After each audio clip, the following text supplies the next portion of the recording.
What's up, witches? How we doing? How we doing? What is up? I was busy uploading some pictures for y'all. What's up, witches? Hey, Takara. Hey, Shonda. Me too, me too. What's up, everybody? Let's let a few people come into the building. And while we are doing that, please let me know how the sound is. I have the AC on because it's like weirdly warm here right now. So let me know if it's too loud. I can turn it off.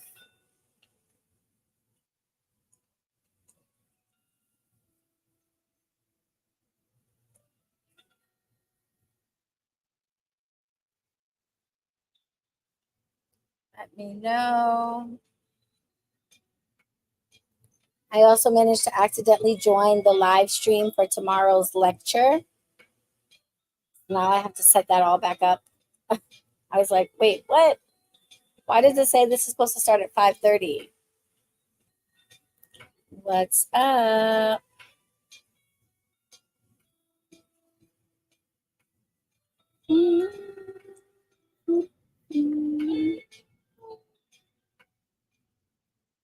Hey, Jessica. What's up, witches?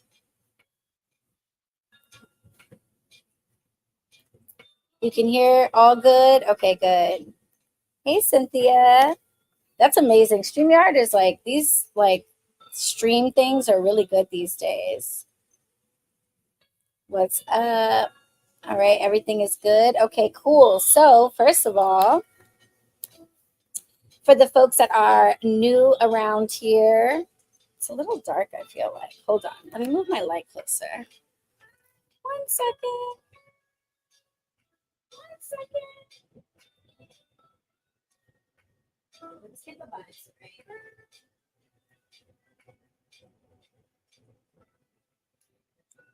Let's get the vibes right.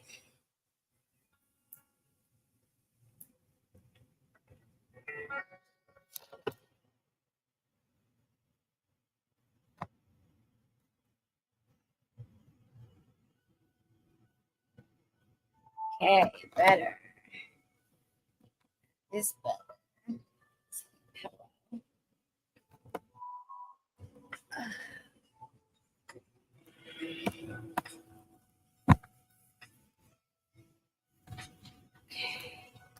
We're getting there. Okay. All right, we're there. Much better. Also, I didn't have to hold my computer, so that's good. Okay. All right, here we go. Okay, good. Now, like, you can see me. I like literally could not see myself. What's up? What's up? Okay. So, for the folks that are new in the building, what's up? Welcome, witches. Welcome to High Tea Live. I am Alysha Kravetz, aka BronxWitch. I am a practitioner, a reader, a healer. I'm the CEO and founder of BronxWitch HeadQuarters, the Bronx's only metaphysical workshare space. I've been on my magical journey for 25 years, if you can believe it. Been a reader for 23 years, professionally for the last 6. And this is my YouTube channel. This is where I share as much as I can about my life as a practitioner, perhaps giving a little bit of real world context to folks who are wondering what it looks like for someone to be a witch. And what it looks like for somebody to practice magic and divination for others. And perhaps what it looks like to be a teacher and a coach, as that is something that over the last few years has been given to me as well. So I share insights into my life, my practice, behind the scenes. I go live as frequently as I can while running my business. I'd like to go live and make more videos. I think that's going to be happening because of some changes that I've made with the shop and some realizations that I've had about the value of my time and where I should be spending my time. And for the last 2 years, I've been growing my shop, which is half retail and half workshare space. And lately, I've been realizing that what this community needs more than products is education and guidance and community.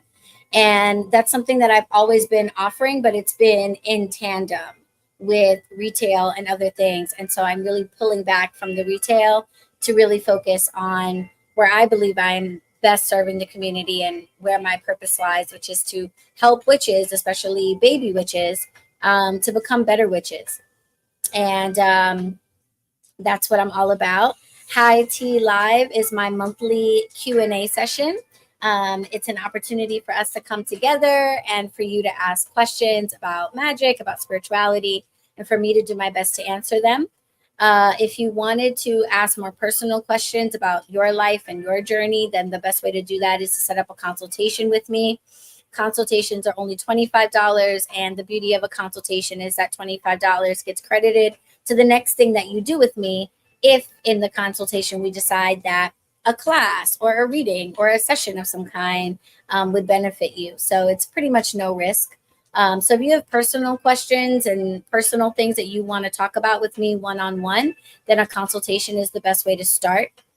If you're looking to get education from me, I have an entire online portal that I run through my shop with classes on everything from meditation to herbal medicine, crystal healing. And that's a really beautiful space because it's not just me teaching in that space. We also have guest instructors, our online portal administrator, Alexis, former shop witch, our coven moderator, Nuri, are all up in that space. So you get to learn not just from me, but from other witches that come through.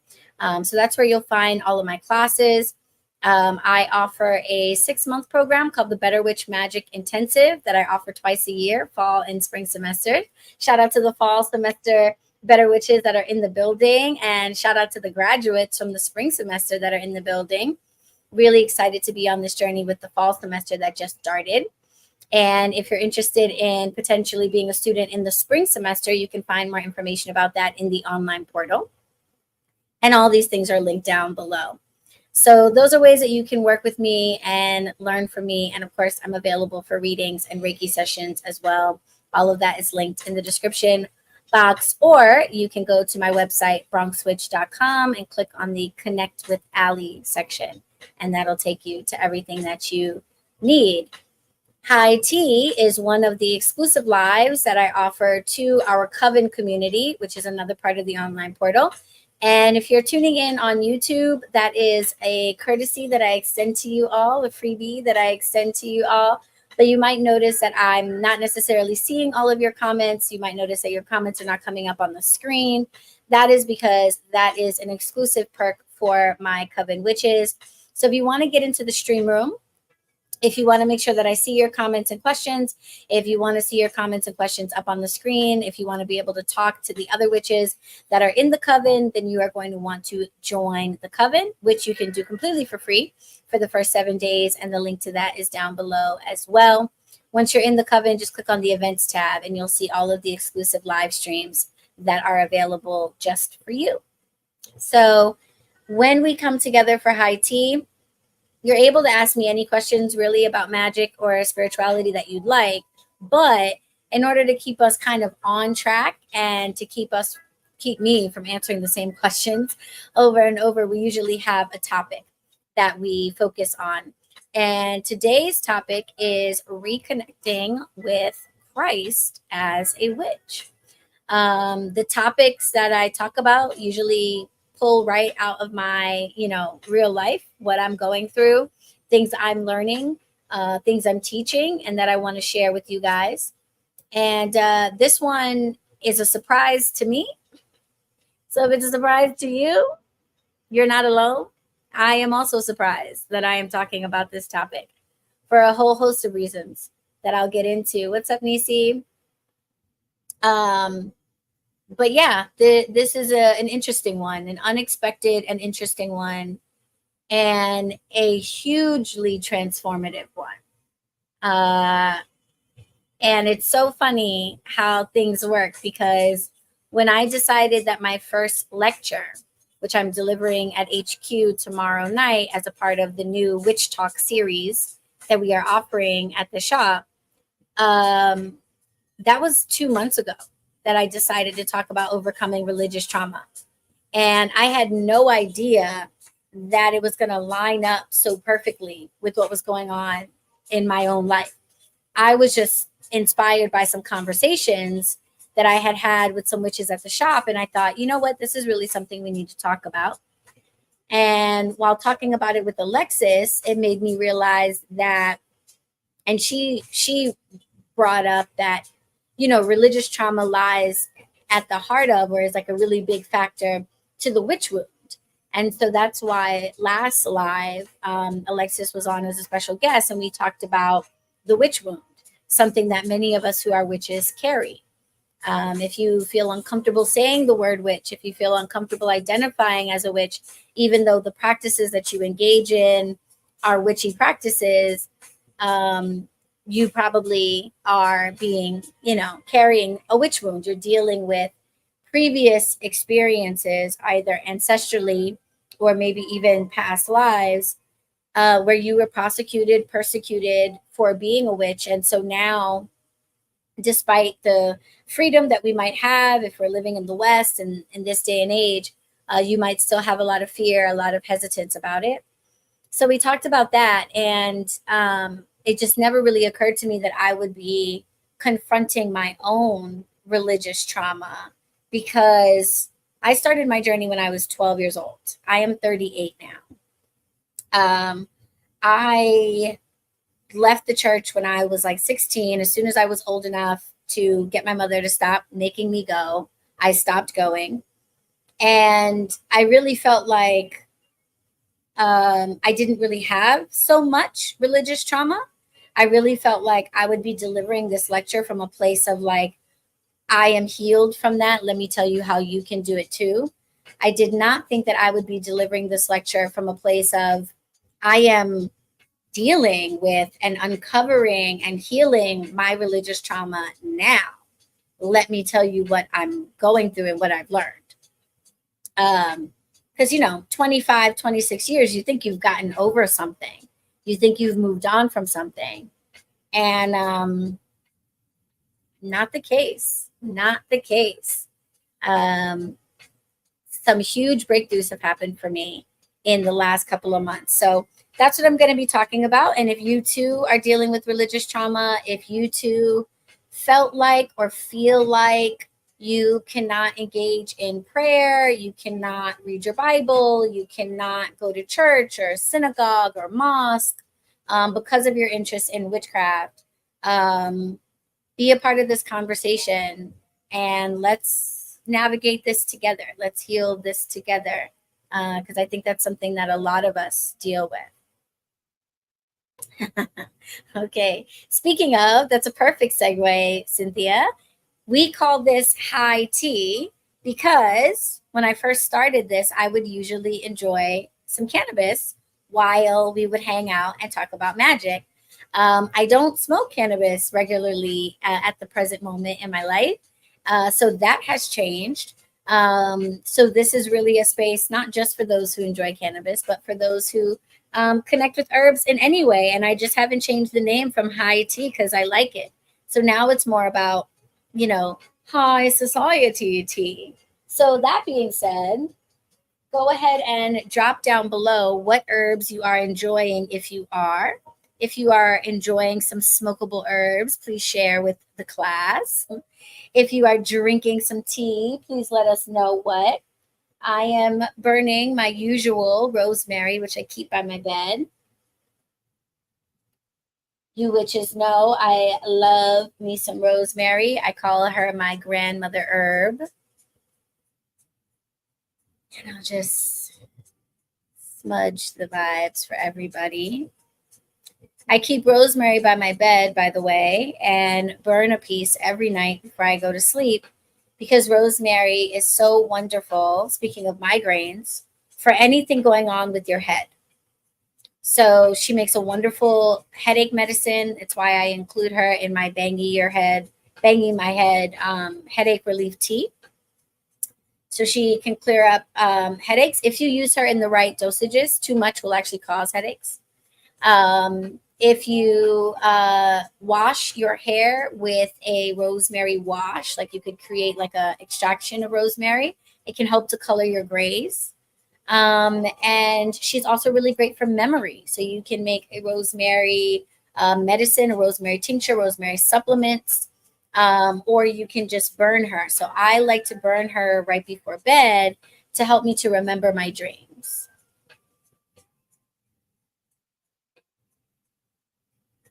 You'd love some recommendations on euphoric items that are not cannabis derived. So my smoke blend Liftoff is made with 3 different herbs that can create a sense of euphoria. And I actually created Liftoff as my first blend when I was trying to quit cannabis during COVID. And I wanted something that would spark visions, spark a meditative state, kind of shift my consciousness, but that wasn't perhaps as habit forming or as addictive as cannabis was. So mullein is the base of almost all of my smokes because of its tendency to be a tonic for the lungs, and a cleanser for the lungs. But the other 3 ingredients are euphoric. So blue lotus,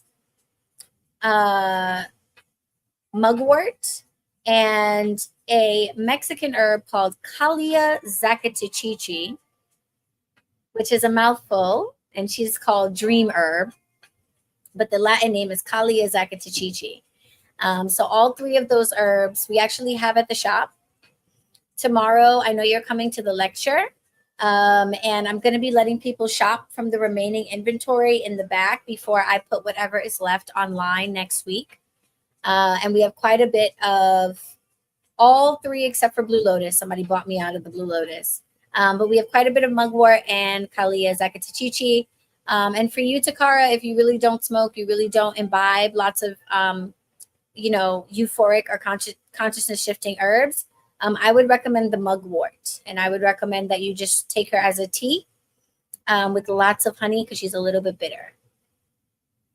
Shonda said the hardest thing you have is Coca-Cola. Fair.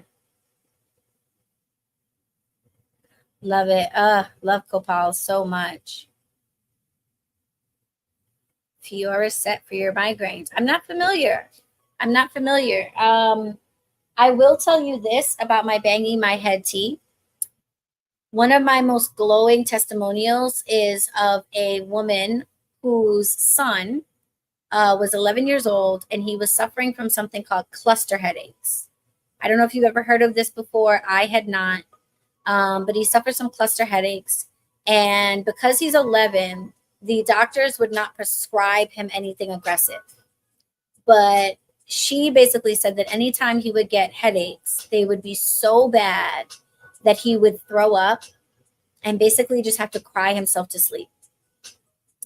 And she purchased my banging my head tea and brewed a cup of it, and like with very little water, she made like a very strong concentration of it and chilled it into ice cubes and gave that to him.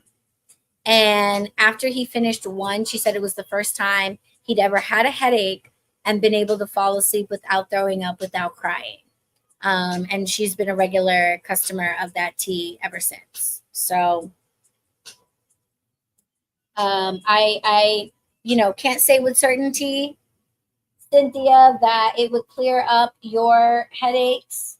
And obviously if you've been prescribed something by your doctors, you and your doctor know best. But you might consider it. You might give it a try.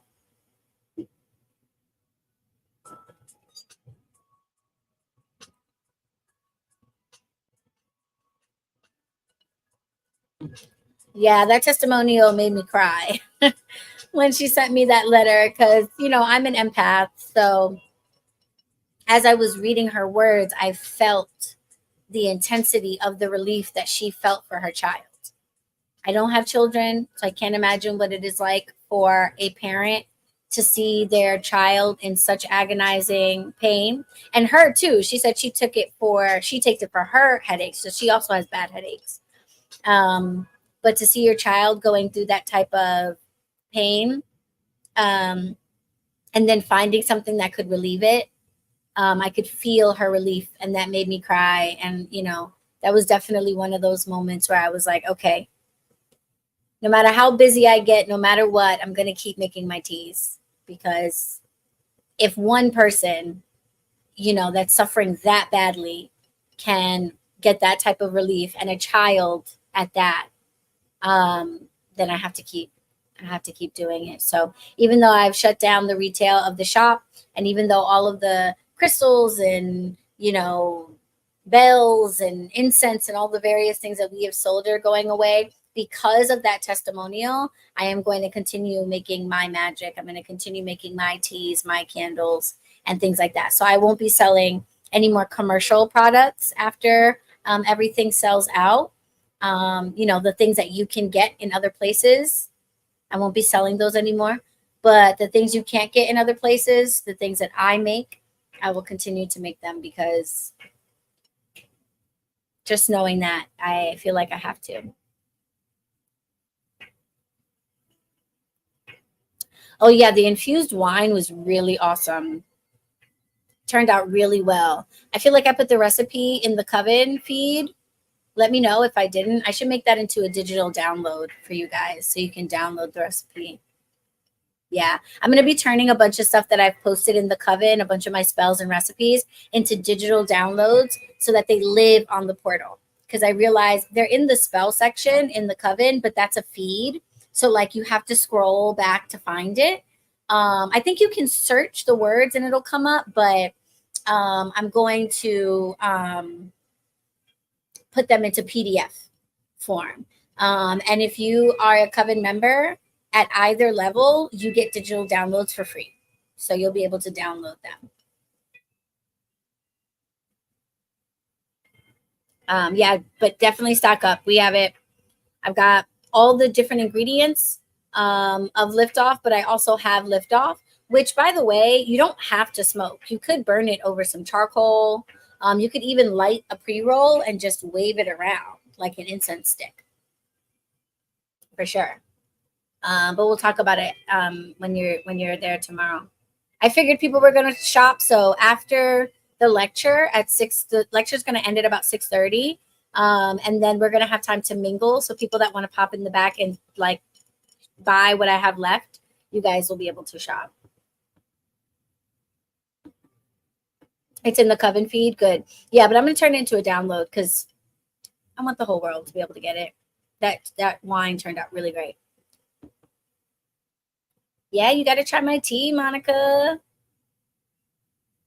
They'll be available at the shop for people who come in for reservations and stuff like that, and events. They'll be available in the shop. They'll be available online as well. Thank you, Takara.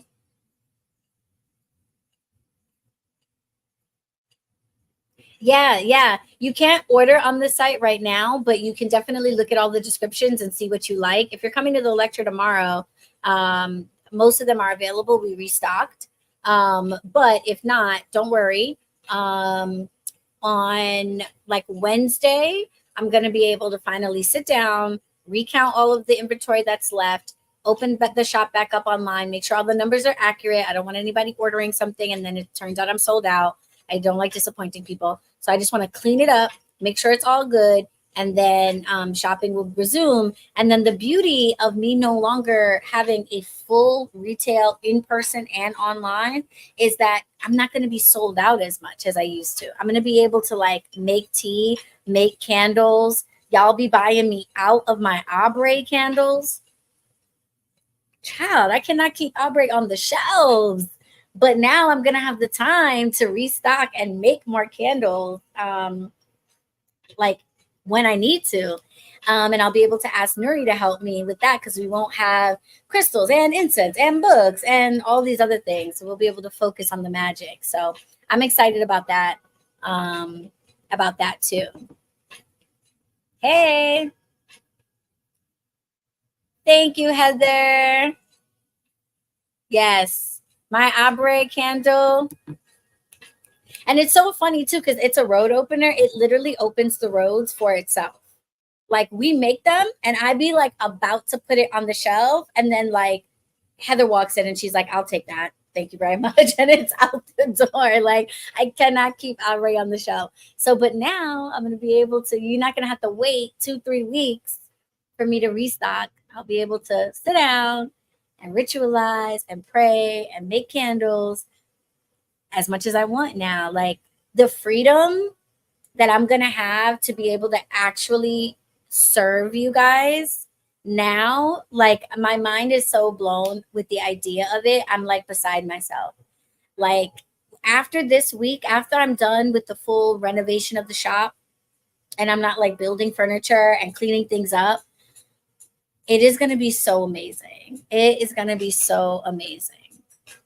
Yep, I'll still be making my pre-rolls. All the things that I make, my incense, my herbal blends. So that's my teas, my smokes, my yoni steams, and my just candles. Those will all be available on the website and they will be sold out less frequently.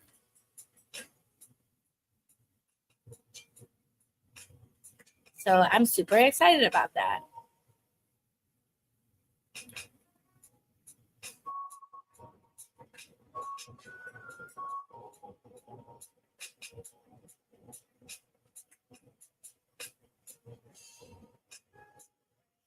All right, shall we get into it?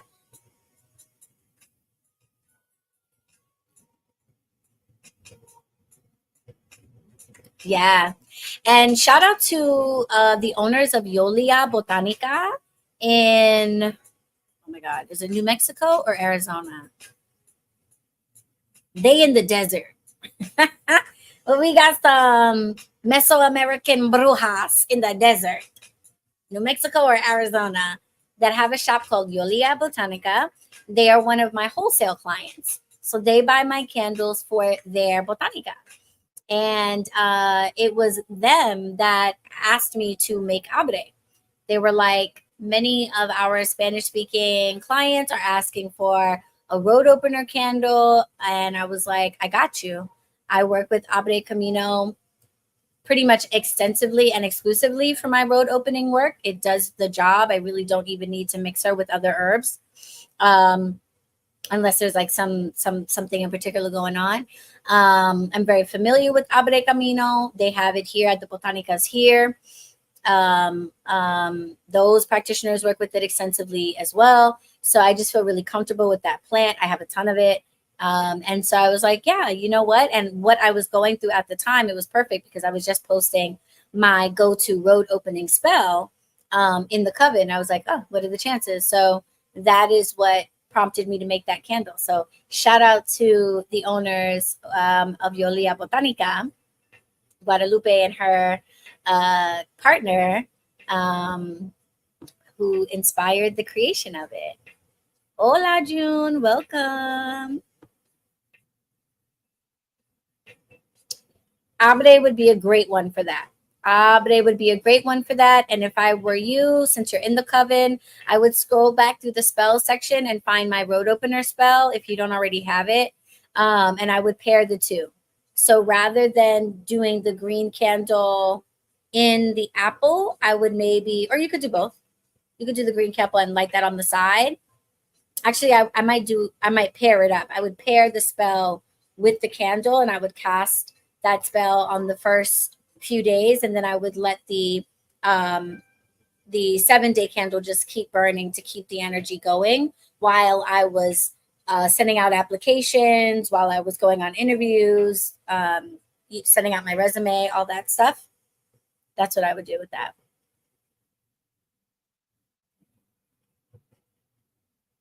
Nice. Yes. Yeah, absolutely. That's what magic is for. It's a tool to help us, to make our lives better, to help us navigate life. And God has given us these things. God has given us these herbs, has given us these waters, has given us this medicine all around us, and given us the wisdom and the intuitiveness to be able to use them if we would only listen. So yeah, same for you, Heather. Pair the two together and then report back in the coven, in the spell section, how it goes. Yay.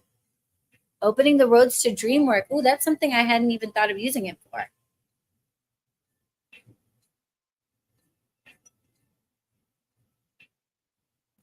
June is so creative. Love that. So speaking of God, shall we talk about God a little bit? Shall we do a little talking about God? And shall we talk about Jesus, the Lord, Jesus Christ? Shocking, I know. Not a topic I would have guessed that I would be talking about. Not that I avoid those topics. I don't think I ever have, but I just don't think that I have allowed Jesus to have any type of significant role in my life because of religious trauma that, like I said, I didn't even think I was carrying because I've been a witch for so long. And because I left the church so long ago, I was like, I'm fine. Like, it's all good. Jesus, God, all good. All good. Yes, let the church say amen. So I'll tell you, two things kind of happened all at once. There were a couple of things that happened, conversations had, things said, related to God or related to Jesus that made me uncomfortable, that I realized, wait a minute, this is triggering me. And yes, I'm aware. Yes. This is triggering me. And if I were really healed from these things, then I would not be triggered by them. So what's that all about? The other thing that kind of collided with that has been the journey I've been taking with Black Hermit. So I will not recap the story of Black Hermit. Oh my God. And I always say I'm not going to recap the story of Black Hermit, and then I kind of do. But please, everybody in the room has heard it a million times. So if you don't know who Black Hermit is, please search my channel, Black Hermit, watch some of the previous lives. Go on our online portal and download the Black Hermit class. It's completely free. Google him, YouTube him, educate yourself on who Black Hermit is. But he has become a very important figure in my life and an important figure at the shop, as he's become something of a patron saint for me and the shop as well. As an African American, an entertainer, a hoodoo practitioner, conjurman, root worker, I feel an incredible kindred spirit with him. And being asked to obtain the dirt from his graveyard was an incredible thing for me, because I didn't know who he was before my hoodoo teacher asked me to do this. And the fact that we are raising money in this really creative way for a proper headstone for him feels like such a huge honor, which, by the way, only 4 Black Hermit candles are left. And yeah, it feels like such a huge honor. And the way that he's been showing up for me, and not just me, but for many of the other witches, whether they're in the coven or not, it's just, I don't necessarily know the stories of people who are not in the coven. But for the coven witches, because we have a section in the coven just for talking about Black Hermit, and people have been sharing their experiences, I know that I am not the only one that has been having some really profound experiences from working with him. And I think that as witches, learning about conjuration of spirit, learning how to call forward the spirits that we want to talk to, whether it's ancestors, angels, etc., are is something that we all would like to be able to do, and don't necessarily have like the most clear results, right? Because spirit does not speak in language, it speaks in signs, symbols, and synchronicities. So when we conjure spirits, we usually just have a feeling, there's a sensation, maybe we see certain symbols, maybe we see certain animals, but we usually have to kind of extrapolate from what's going on in our bodies or around us that we were successful and that that spirit is in fact with us. We don't often have them like materialize right in front of us. They're not necessarily suddenly visible to the human eye. We don't necessarily hear their voices unless we have very sensitive clairvoyancy, claircognizance, clairaudient skills, which, by the way, if you are a coven witch, go check out the past event that happened last night, Alexis's Moonlit Metaphysics, where she broke down the clairs, and how to like identify that you have them and things like that. Very helpful. Live stream. So yeah, so Black Herman though is different. So I wouldn't say that you should try to work with him only for this reason, because I do think that, you should really sit with your guides, sit with your ancestors, sit with yourself, and really feel if calling on a particular spirit, developing a relationship with a particular spirit is really for you before you do it. But if you do feel called to work with Black Herman and you have wanted to call on a spirit that really shows up in like almost freakishly visible ways, this would be the one to call on. Okay, because when I tell you like is wild. Okay, is wild. He is a very like vocal, strong presence. The first night that I brought my first candle home, I've lit 3 candles for him for various reasons. But I started off the way I usually start when I want to work with a new spirit or something, is I go to my ancestors and my guides first. And I say, hey, how do we feel about this? What can you tell me about this energy? Is this necessary? Could I do this in a different way? Is there something for me to gain from this relationship? So I brought home my first Black Herman candle and presented it at my ancestor altar and said, everyone, this is Black Herman. I would like to work with this spirit. I feel called to do so. I obtained the dirt that's in this conjure powder, in this candle. Let me know what you think about that. So I put the candle on my ancestor altar and I lit it. And I laid on the couch in front of the candle, because I call it nursing my spell work or nursing my rituals. Like, also it's a safety thing. I try not to leave candles unattended, especially if they're not in a lantern, because I have lanterns. So if there's a candle that's not in a lantern, I will keep an eye on it.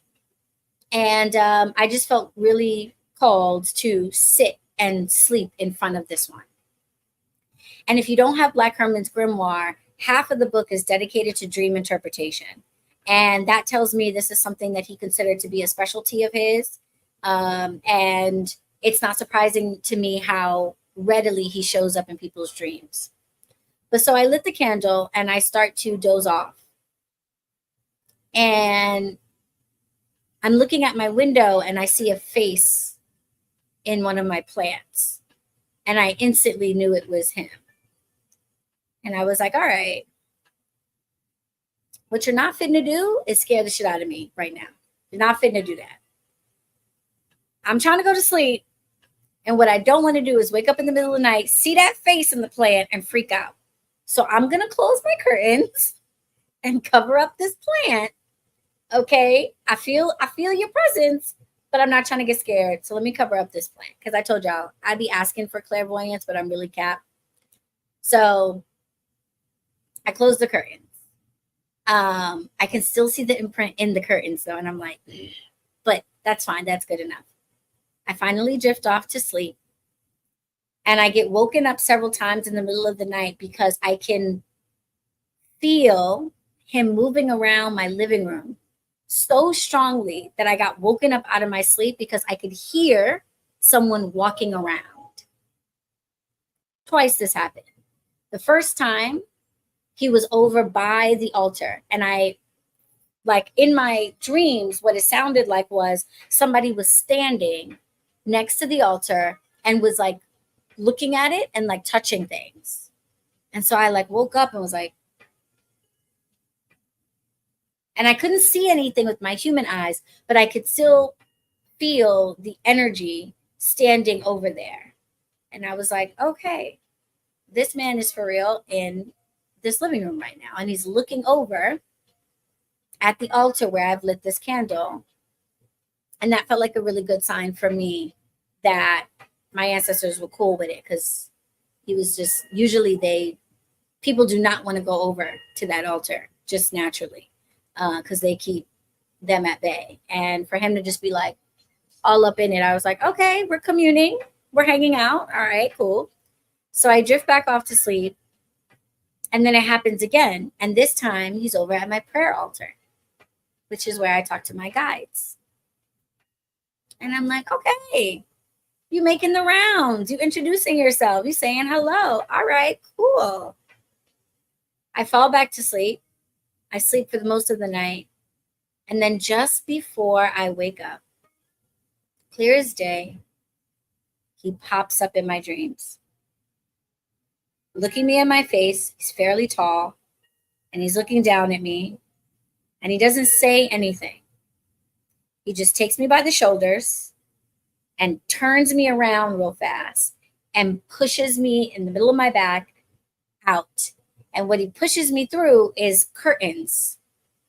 And when the curtains part, I am on a stage that looks very similar to like the Apollo stage, an old school big theater filled with people and with lights around the stage. And then I woke up. And I am not a dreamer. I'm not a particularly sensitive person to dreams. I usually have to light herbs and play certain sounds and do certain rituals or talk to my guides and do certain things in order to inspire dreams. For many, many, many years, I smoked cannabis on a regular basis. And if you are somebody that does not dream and you smoke cannabis every day, I am so sorry to tell you, but that is probably why. So for like 10 years, I did not dream at all. And even now, my dreams have returned now that I no longer smoke cannabis, but it's not like how some people have like movies that play out in their dreams every night. That's not me. So this was like a movie. This was unbelievably clear, and unlike the dreams that I normally have. And then, of course, the fact that I could hear him walking around in my apartment.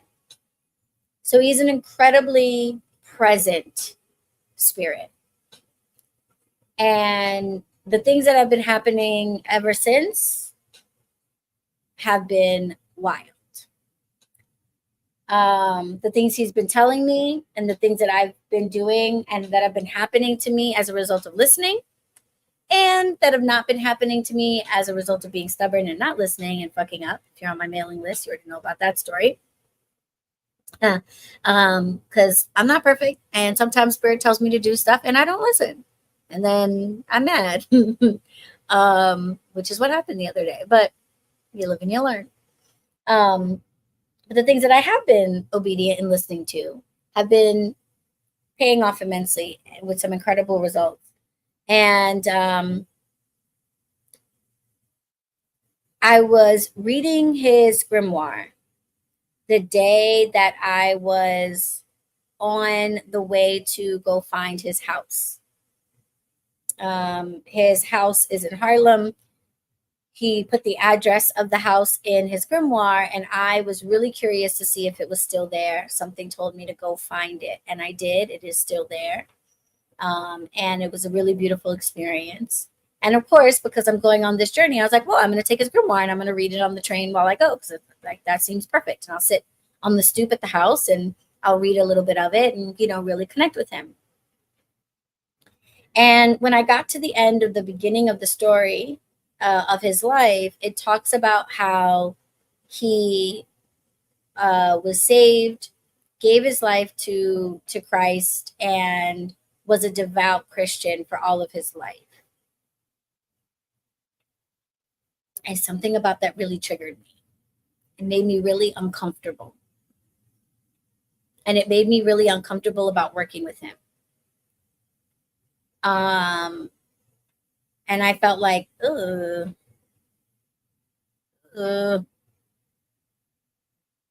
really?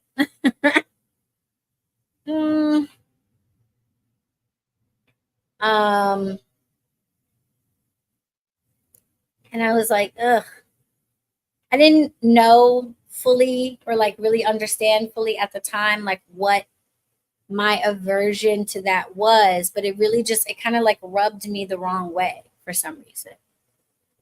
It was like a part of him and his story that I wanted to like ignore and not think about, because I was feeling so similar to him. I'm reading his story and I'm retracing his footsteps, and I have similar aspirations to the things that he accomplished. He was a great entertainer, and he was a household name, and he was an incredibly shrewd business person, and he gave so many Black people opportunities, and provided for them financially. He had 50 people, 30 full-time, 20 part-time, or the other way around, people on his employment roster when he died, all Black people. You know, like, he was out here giving Black people jobs. He had a publishing house. He was publishing the writings of other practitioners, other Black people. And that is so in alignment of the things that I want to do for the world, now 100 years later. And I really felt like, oh, like, this is my guy. Like, I get this guy. Like, this is my guy, you know? And then I got to that part and I was like, maybe it's not my guy. I don't know about that. Because as much as I might read prayers from the Bible and Psalms from the Bible, as much as I have like a respect for Christ and all of that, and appreciate the messages that he brought to the world, I feel like I want to keep that over there. Like, the Bible and Jesus are not for me. So that was the first thing that made me feel like, oh. Then a really good friend of mine, something happened where he had a dream about me. And in the dream, I was there, but so was one of my guides. And I happened to have a picture of that guide on my prayer altar. So when he was describing it in the dream, he was like, you were in the dream. I had this dream about you. And there was this older Black man. We were in South Carolina. I couldn't put a finger on what like era it was, but he was just like this, and he was doing this, and he was showing me how to do this, and da da da. And I was like, oh, I know who that is. That's my guide. And I went to my altar, I took a picture of that picture, and I emailed it to him. And he was like, that's who I saw in my dream. And I was like, I know. When you were describing, I knew exactly who you were talking about. But he was so blown away by this. Because, I mean, that's just a complete confirmation of something. Like, he was so blown away by this. He was like, oh my God, this is crazy. That's crazy. And I said, spirit is amazing, isn't it? Like, isn't spirit amazing? And he wrote back, because he's a Christian, and he wrote back and he said, yes, God is amazing. And that annoyed the shit out of me.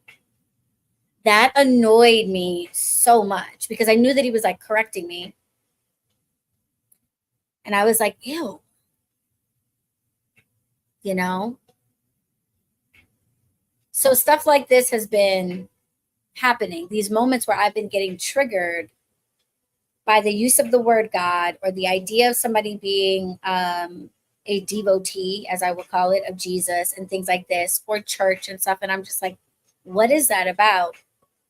And I started to sit with it and realize that I don't think I overcame my religious trauma so much as I just walked away from it.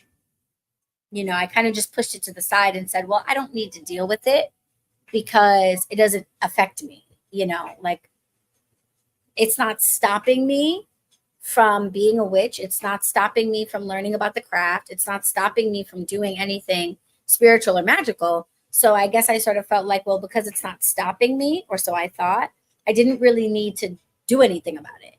You know, I didn't need to face it. I didn't need to address it. And I realized that I do. And what has helped me to see that has been Black Hermit. He has been bringing to me opportunities for me to like be confronted by my own trauma and realize that because of the way the church treated me as a child, the things that I saw that did not sit well with me, the things that I've experienced as I've gotten older, and the pure hatred, aggression, and vitriol that I've experienced on the internet and in person from Christians, that has really left me with a wound around God, the Bible, Jesus, and church. And that I have been associating God, the Bible, Jesus, and even church with Christians, the human beings that carry that title. And the two are not the same. I've been conflating those things. And I have been allowing the pain, the discomfort, the anger that I feel about Christians and the things they say and do to me and to others to keep me away from God, the Bible, Jesus, and even church. And now that I see that has been what's been happening, I've been almost being like pushing the Christians out of the way and being like, wait a minute. You motherfuckers are keeping me away from something juicy. Like, you guys are keeping me away from something really good. Your interpretation of shit is fucked. And the way you handle shit is fucked.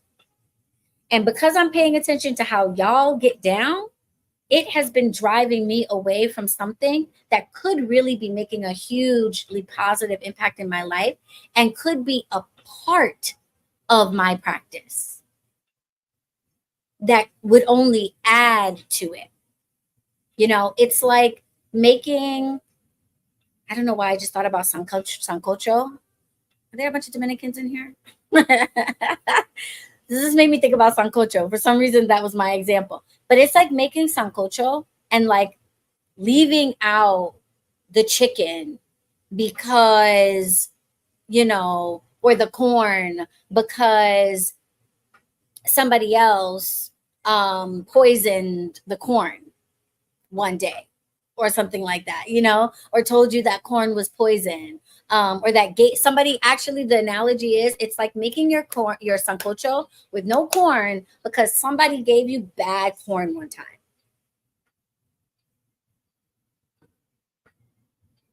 That's what it's like. Colombians have sancocho too? Okay, so we just have like a strong Latin representation in the room or something, because for whatever reason, that was the first thing that occurred to me.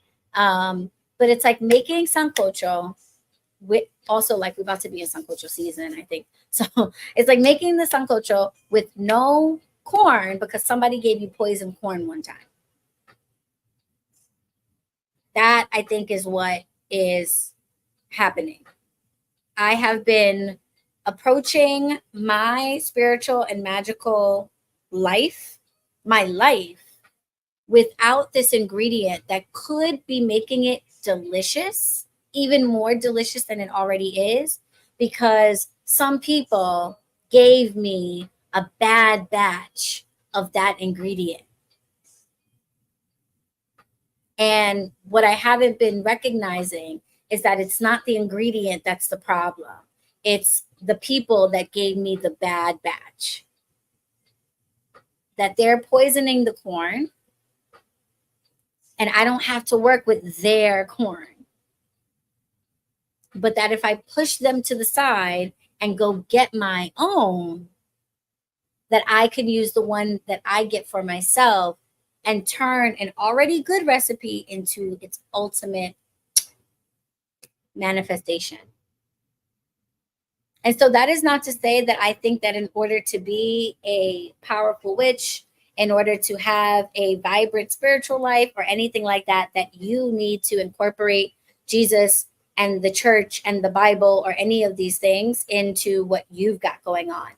For me, I'm just realizing that the brand of witchcraft that I have been practicing for the last 20 something years is very good. Because sancocho without corn is still very good. It's got like 25 other ingredients. It's mad good. But this is one more thing that could take it to the next level that I have been turned off by because I got a bad batch of it. And I keep getting bad batches of it because there's Christians walking around with barrels of corn saying this is what corn should be and trying to shove it down my throat. Did you mean to say ex-blackly? Because if you did, I am going to be copying that. Your grandma made some today. Oh my God. Can I have some? Can I have some? That's one of the few things that as a vegan, I'm like, I don't give a fuck. I don't give a fuck. I could be vegan all day. You make some sancocho, you better give me a bowl. You better give me a bowl. And I want everything in it. I want the meat. I want the beef. I want whatever you put in it. Okay? I'm not vegan today. I'm not vegan on sancocho day. No, I'm not. Would you consider that you need this healing portion of your journey in order to elevate to? Yes. Yes, absolutely, I do. Yes, absolutely, I do. And that's the motivating factor for why I'm even entertaining it. Because I don't think in the past I really needed it for the levels of my life that I was at, but the levels that I am evolving into right now, Spirit has made it clear I do, in fact, need it. And I made it very clear to God. I've literally called out to God and said, I am willing to do whatever it takes. This is the life I want. Whether it's getting rid of people, changing my behaviors, whatever it is, I am willing to do it because I've been working my ass off to lay the foundation for the me I want to be and the life that I want to have. And I'd be damned if I don't get there because of whatever, because of anything. It just doesn't make any sense. Like imagine running for miles and miles and miles every day and then getting to the end of the day and eating pizza and ice cream and all of that stuff. Like, what the hell am I doing all this running for if I'm just going to turn around and shoot myself in the foot because I don't want to listen, because I have an aversion to something, etc. Right? I'm not going to do that. And so they've made it clear that I need that. Okay, exactly. Yes, exactly. Great question, Heather. And yes. So why do I need it? This is what came to me in, I won't call it a dream. I don't think I was asleep. I think I was just in meditation and in trance. This was during my prayers in the morning. And sometimes if I don't get enough sleep, I'm going to keep it real with you. I'll fall asleep during my morning meditation. I'll be sitting at my prayer altar meditating, and the next thing you know, I'm like, okay, okay, because listen, I'm human.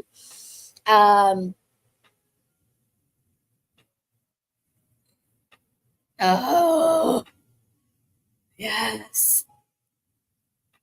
I'm gonna have like 5 people show up with sun culture at the shop now. That's okay. I'll freeze it. I don't care. I yes, yes, yes, yes, yes. Anyone's Latin mom or grandma makes sancocho, I will take a Tupperware. Yes, please.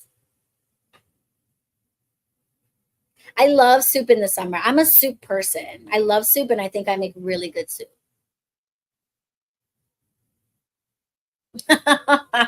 Right? Why? Isn't that funny? Isn't that funny? That's a black people thing too. My mom would make like the hottest dishes in the summertime and the stuff that takes like 8 hours to cook. And everybody would just be in the house, like in the one room with the AC. Cause like, why is the kitchen literally 97 degrees right now? So guys, that tell me when to show up. Yeah. Oh, I should share my vegan recipes. Um, some of my vegan recipes. But honestly, my vegan recipes are me making traditional dishes just without the meat and finding ways to like replace those flavors, whether I'm using bouillon or bone broth or whatever.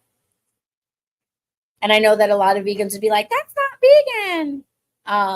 But I didn't ask. Okay.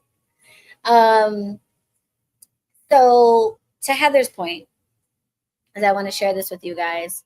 Um, this is what came through in my meditation. And it came through as a result of me asking a question. You know, we scroll on the internet, we be on the gram or whatever. And the content that I follow on the gram is very intentional. I follow some friends and family to keep in touch or what have you. But for the most part, the things that I actually take the time to follow are in alignment with the life that I'm creating for myself and with my purpose and my mission. So I actually don't follow a lot of other witches from my personal page. I follow them from the shop because, you know, community. But from my personal page, I really try to follow the things that I want to feed me and that are in alignment with what I'm trying to do. And I'm not necessarily trying to do what the next witch is doing, even though I might love what they're doing and want them to be a part of the network, want them to teach to the community, you know, whatever. But I like to fill my feed up with Black women entrepreneurs. If you're a Black woman entrepreneur and you come across my Explore page, it's like an automatic follow. Black women entrepreneurs, content creators that make content that is really useful. So it might be educational types of posts. It might be spiritual enlightenment types of posts. It might be political, social justice awareness types of posts. It might be news. I follow a lot of like international, non-mainstream news outlets to get like as unbiased news as I can. I follow some financial pages in order to learn more about finance and to learn more about money and business, because I don't come from that background. I didn't grow up in a household with, you know, business owners or people that are financially literate. So I follow things in order to gain that type of traction. And it felt like, and I don't know if Spirit was just having me pay attention to this or if this is a reality, but it just seemed like every time I would click on the page of a person that motivated me, that inspired me, and that was doing with their lives what I am doing with my life and doing it at a level that I aspire to reach. I would click on their page and there they were with a big old cross on, or Bible verses in their bio, a dedication to God, God first, God is first in my life. These messages that for so long I associated with Christianity and the Christians and their poisoned corn. And so someone would say something like, I put God first in my life, and that's why my business is doing so well. And I would hear that and I'd be like, bleh. Because when I hear I put God first in my life, I hear Christians and their gross propaganda and their judgment and their death threats against me on my YouTube channel and their fucking, Bible verses down my throat that no one asked for, and all of the bad things that I've experienced with Christians. I would hear somebody say something like, I put God first in my life, and I'd be like, ew, gross, get that away from me. I don't want to follow this person anymore. Even though they're living a life that looks like, at least from the internet, what I want to create for myself. They're serving their purpose. They're serving their community. They're doing what they are supposed to be doing and they're being rewarded for it. They're abundant for it. They're making a lot of money for it. They've got a large profile for it. There's all these things about them that I want to align myself with and that I also want in my own life. And I'm not following them because they said something like, I put God first. And I'm associating that with the poison corn. I'm associating that with the Christian fanatics and the weirdos and the hateful individuals that call themselves Christians that are in my comments and in my face and all that, and potentially missing out on so many lessons, so much information, perhaps even collaboration or alignment with them, right? Just the other day, I was on Threads and somebody posted that they were looking for Black women entrepreneurs to come on their podcast. Okay. And I love that we make it by the cauldron. Yes, the pushers of the poison corn, the poison corn pushers of the world. There was somebody who posted that they were looking for Black women entrepreneurs to collaborate with and to be on their podcast. And I was like, oh, cool. So I responded and I was like, hey, Black woman entrepreneur here, grew my business from nothing to 6 figures in 3 years, did it by myself while going through a divorce. I think I could share a lot of gems with your audience. And she wrote back and was like, yeah, I am a believer of Christ, a follower of Christ, and most of my audience is as well. Meanwhile, the page doesn't say anything about it. The name doesn't say anything about it. She didn't say anything about that. I'm a follower of Christ, poison corn pusher. I'm a follower of Christ, and so is my audience, and the whole like witchcraft thing, I think is just like not in alignment. And I was like, I'm sorry, I thought you were looking for Black women entrepreneurs. And she's like, yeah, but your business is like related to like, witchcraft. So like, I don't think it's a good fit. And I was like, okay, bitch, well, you should maybe say that you are only interested in Christian Black women entrepreneurs. And she responds back and is like, no, you don't have to be a Christian. We've had plenty of people that are not Christians on our platform. It's just a witchcraft thing. And I was like, oh, okay, well, thank you for clarifying that it's literally just me. So if I were Jewish or Muslim or any other religion, or I had any other practice, that would be fine. But simply because I've chosen a different path to God, I can't come on your stupid fucking podcast, you and your 640 followers. Okay, fine. No worries. Whatever. Suck my dick. But it's that shit that I get all the time. I've had video editors not want to edit my YouTube videos. I've had all kinds of like discrimination from people because of who I am and what I practice. And most of them Christians, as they claim, poison corn pushers. And it really turns me off, and it's traumatizing. It's traumatizing. As much as I respond in like a fuck you kind of way, it's hurtful. It hurts really, really deeply to know that you are a good person, to know that you operate from a space of love, to know that the work that you do helps people and have people treat you like you are some evil thing that shouldn't be touched because you have chosen a different path to God. It hurts. It is traumatizing. That is religious trauma. And because of that, I noticed that in the following weeks, I wasn't responding to other requests. I saw other posts that were like, oh, if you're an entrepreneur, if you're a content creator, let's collab. And I would go to the person's profile and I would see a Bible verse in their bio and I just wouldn't even bother. I just wouldn't even bother.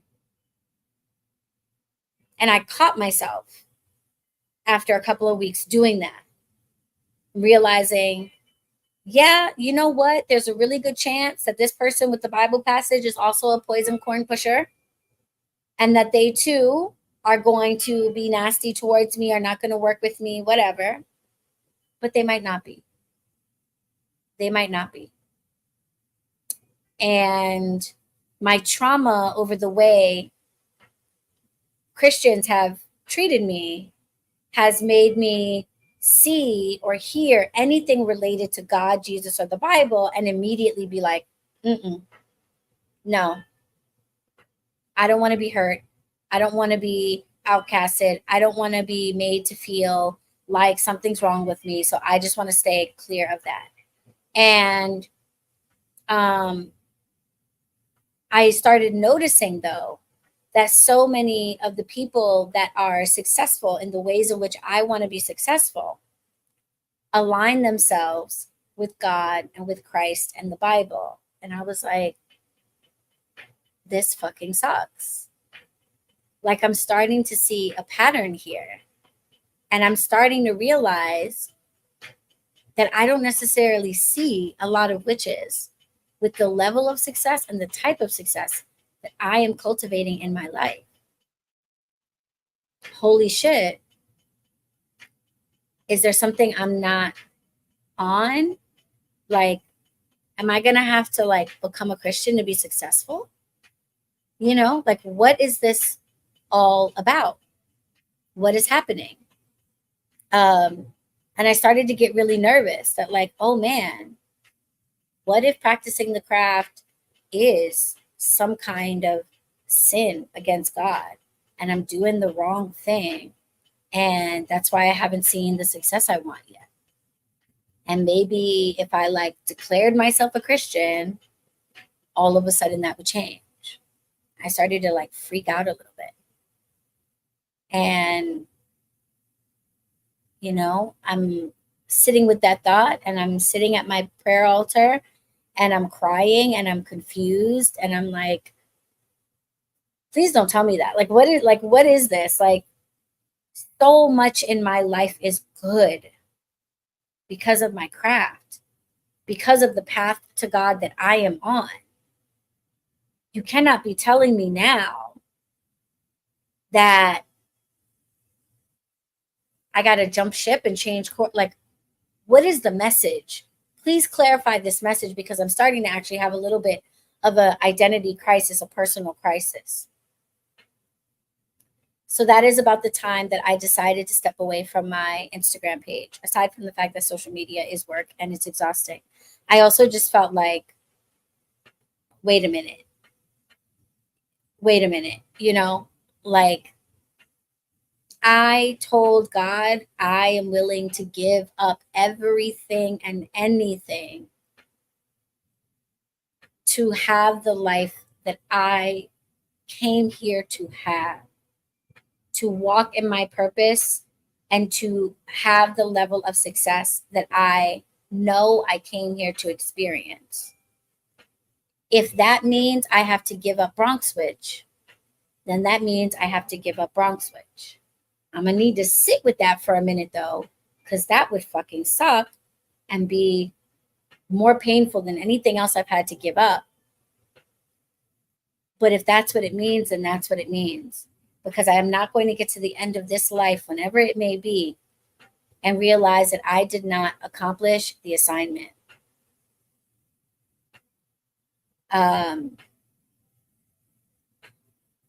right? Which is like your therapist, excuse me, ill, judgmental. So I had to sit with that. So I was like, I need to step away for a minute, because if I'm supposed to give this up, then let me process that and let me prepare the people and get them used to not seeing me. So I'm on, I guess, something of a sadhana. I'm on this break. I'm reevaluating whether or not the way I'm living my life is in alignment with the life I want to have. I'm adjusting and I'm eliminating the things that are not. One of the things to go was retail at the shop, because I realized that selling candles to people that don't know what to do with them is not in alignment with my purpose of helping people on their spiritual journeys. So I'm sitting in meditation one morning. I'm getting all of these different signs. I'm being sent Bible verses.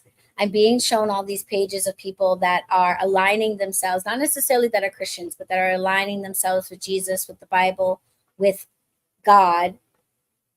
Not God of the Bible per se, though that is the iteration of God that they conceive of.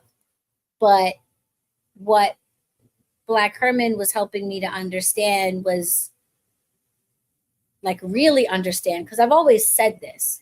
I've always said that the God of the Bible, Jesus, the Holy Spirit, is a trifecta deity. That's a deity of a certain religion, and there's capital G, God, above everybody's religion.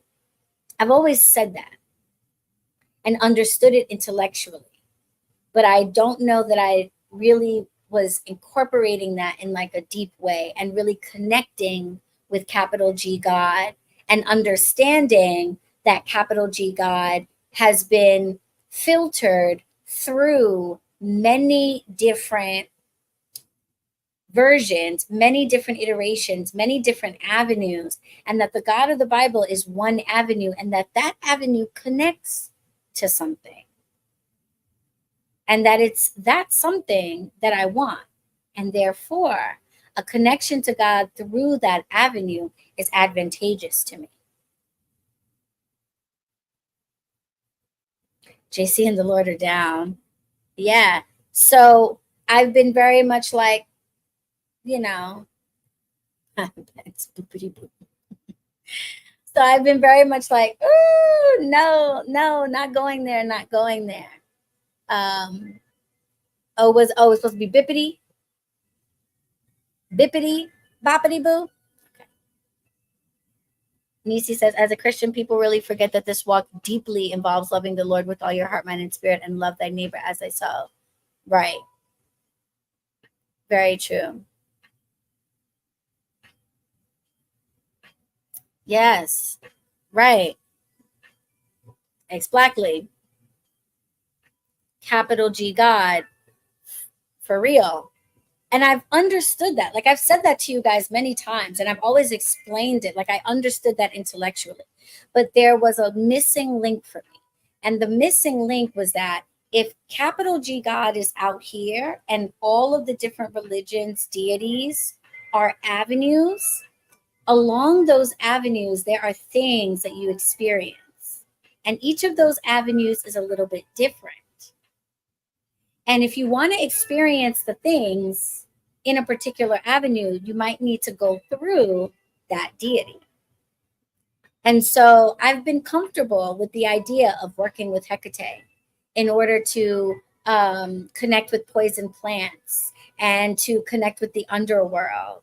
And I've been okay with connecting with Legba for working with the dead and navigating the crossroads.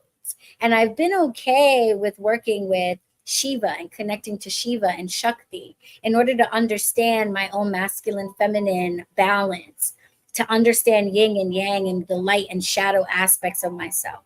I've been able to connect with these deities and these avenues and experiencing the things along these avenues to capital G God, but I've been avoiding the Christ avenue. I've been avoiding the Christ avenue because of the poison corn. You know. Can I see you? No, you're not on the screen. Right. So I've been avoiding the Christ avenue, right? And what came through to me in this meditation was so freaking enlightening. What was explained to me as I sat there and I felt myself connecting with Jesus.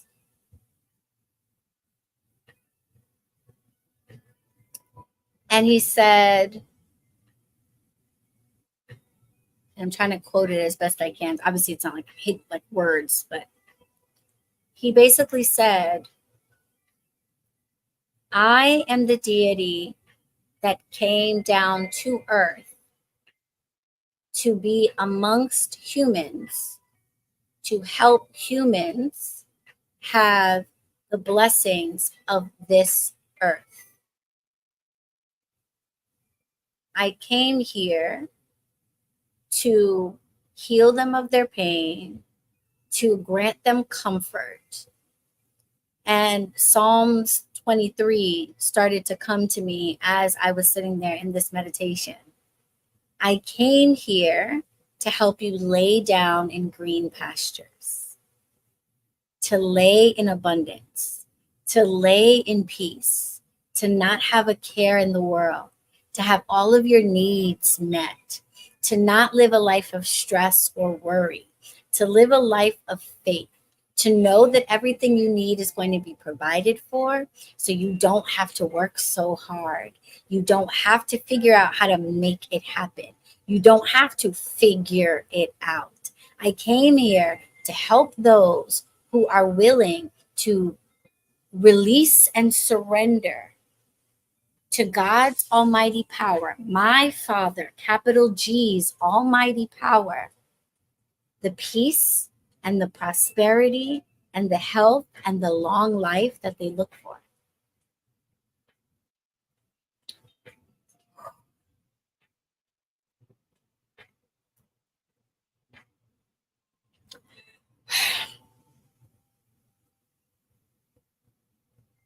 That was like so huge. I was like, oh shit. It's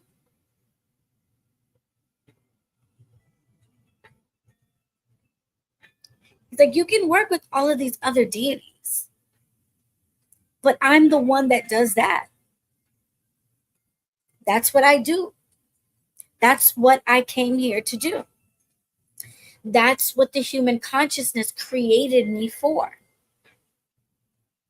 To end human suffering and to help human beings have peace and prosperity and long life.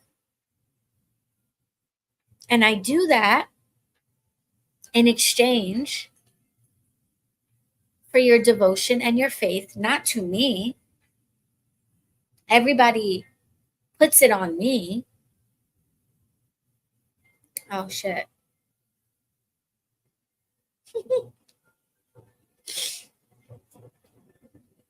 Everybody puts it on me, you know, the Christians. But it's not me that I am teaching you to have faith in. Jesus never said, ever, have faith in me. He always said, have faith in God, my Father. And all of these things will be given to you. Where people decided to make me the God, that's the poison corn pushers. That's their interpretation that I never said. I said, have faith in my Father.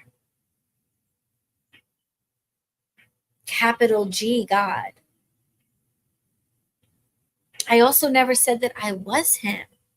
I said that I am his son and we are all his children. And the only reason I was able to do things that the average person around me wasn't able to do was simply because they just didn't have as much faith as I did. But I recognized early on that if I put my unequivocal faith in God, if I stepped out of the way and didn't try to figure things out, I just asked and knew in my heart that it would be done, it was done. And that was a profoundly eye-opening conversation. Profoundly eye-opening conversation.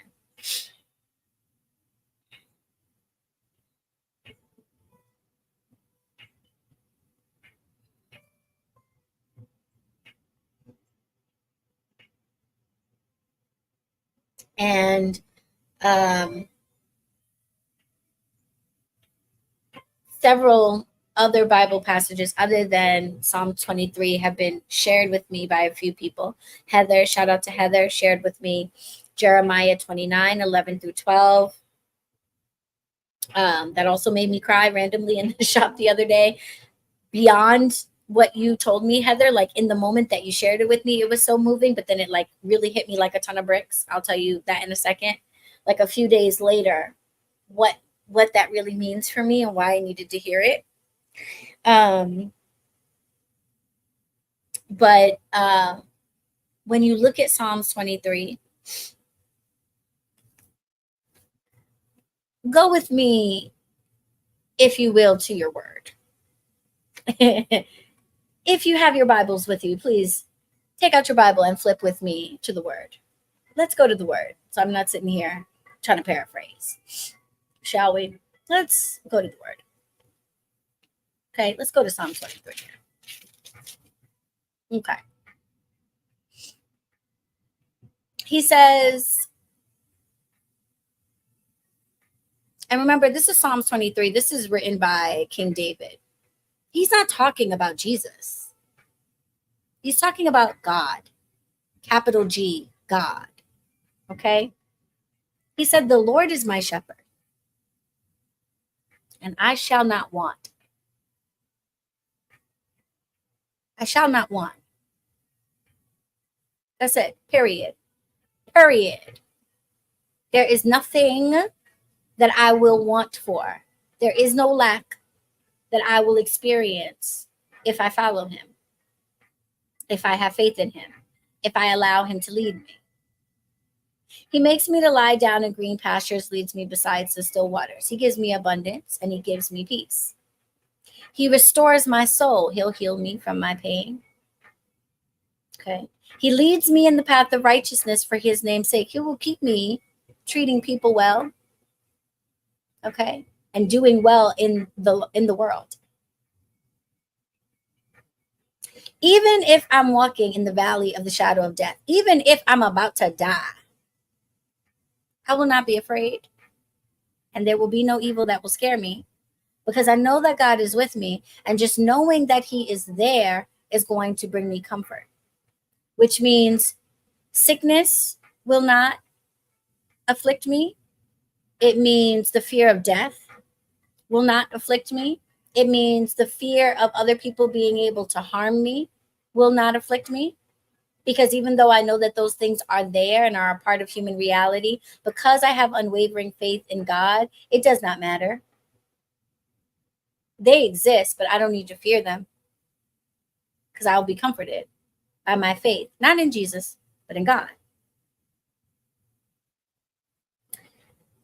A table will be prepared for me to enjoy my most bountiful blessings right in front of the people who tried to take that away from me, right in front of the people who prayed for me to fail, who wanted to see me stay poor and impoverished and without. I will be anointed with oil, which, as I was doing some research back in those times, was a part of the cleansing ritual of how you cleanse yourself. The way we might take a shower, put on perfume and deodorant, they would bathe and put oil on themselves to cleanse themselves. So I'm going to be clean, so fresh and so clean. Okay. My cup runneth over. I will have more than I need, so that, going back to the part about walking in righteousness, I can share it with other people, because that's what God instructs. Goodness and mercy will be with me forever. No matter where I go in life, good things will happen to me. I will get the benefit of the doubt from people. People will look over me. I will be excused. I will be given advantages. I will be granted mercy. I will not be punished for mistakes that I make that other people maybe get punished for.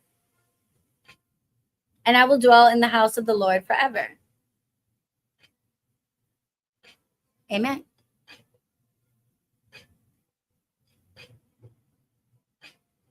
I saw this passage so differently.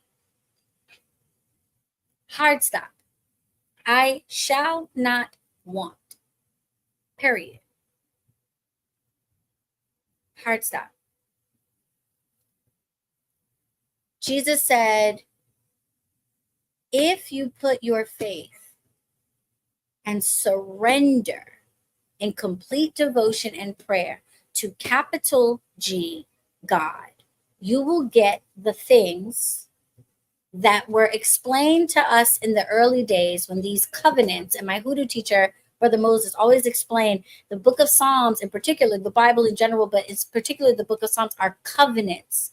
They are promises that God made to people about what would happen and what he would do if they lived their lives in certain ways. Not Jesus, not lowercase trifecta deity, not any church, not capital G God, the energy that has created everything, the thing that all religions aim to try to reach. If you put your faith in that, you will have all the things that are promised. And every deity is a different batch of promises, a different batch of covenants. And these are the covenants that you get in the Jesus batch. Jesus said, this is what I came to help people understand. That these are the things, if you listen to me, thank you. If you listen to me and you take this path to capital G God, these are the things that you will get. This is why it seems like so many people that align themselves with Jesus are so abundant, are at peace, are doing so well.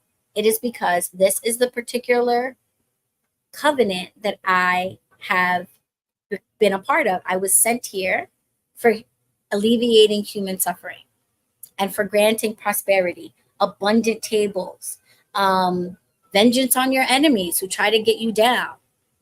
You will come out on top. You will live without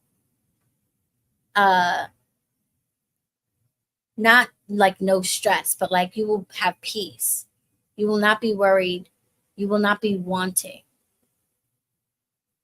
And that is the reality that I want for myself. I want abundance. I want peace. I am creating a table, and I am doing it my way in front of people who would want to see me fail because I'm not doing it their way. And Jesus said, I got you. That's what I do. Don't listen to the poison corn pushers. It's not about me. It's about my Father, your Father, all of ours, Creator, capital G God. And you are not putting faith in him, her, it, they, she. You are not putting faith in the Creator. You are trying to make abundance for yourself. You are trying to make peace for yourself. You are trying to put everything on the table for yourself instead of sitting back and asking for what you want, realizing that capital G, the Creator, is not going to leave you wanting for anything, and you will have it. And that was huge. And I guess I needed to kind of take it for a test run a little bit. And I did on my birthday. And the way I got the answer was amazing because it was instantaneous, but also amazing because it was involving sex outside of marriage, which is something that the poison corn pushers would have you to believe is going to keep you away from capital G God, when that is not the case.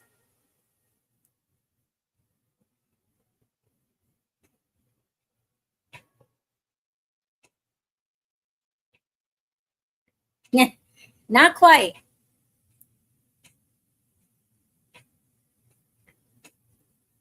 Right, exactly. Yeah, you don't sound like a poison corn pusher at all.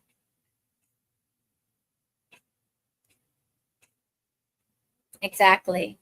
Exactly. And I was definitely walking by sight. You know, if I work with this saint, I can do this. And if I do this, I'll do this. If I leave these offerings, I'll do this. And if I do that, and if I do that, da, da, da, da. And there wasn't anything like inherently wrong with these things. It is nice to have relationships with these different saints, with the different spirits, with the energies of different plants. Those things were informative and helpful for me. They do serve a role. They were all given to us as tools. They are helpful. But I think I was putting those things in place of God.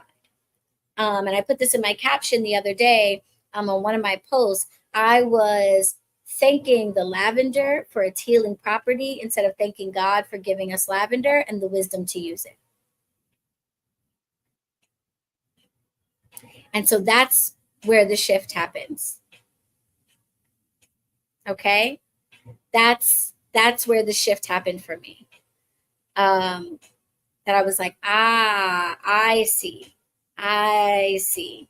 I wasn't going all the way to the top and realizing what is responsible for making all of this happen. So here's the little test that I guess I unconsciously went through. Still trying to figure out the polygamy in the good Bible. Polygamy was all up and down in the Bible. That was a cultural thing. I would agree with that. I would agree with that too. So it's my birthday weekend, August 9th. Okay. And I was planning on keeping it low. Speaking of, I just got a message from my homeboy Perrin here, who staycation folks, you'll meet Perrin. And I was planning on keeping it low for my birthday. And Perrin said, absolutely not. You are going to go out. And I was like, listen, I appreciate it, appreciate the sentiment, but I got a lot going on right now. My closest friends, my dearest friends that have been my friends for 25 something years, I told them we're going to celebrate in September. I just saw them this week for my birthday because I was like, I have so much going on. I'm not even gonna hold y'all. I'm not gonna even try to put anything together right now. I don't want y'all to try to put anything together right now. It's just not a good time. So I sent them a save the date. I said September 9th. Give me 30 days. We'll do something. But I'm not doing anything. My plan was to go to the beach by myself. And then Perrin had told me about Friday nights at the Victoria restaurant at the Harlem Renaissance. And had been talking it up. And I said, you know what?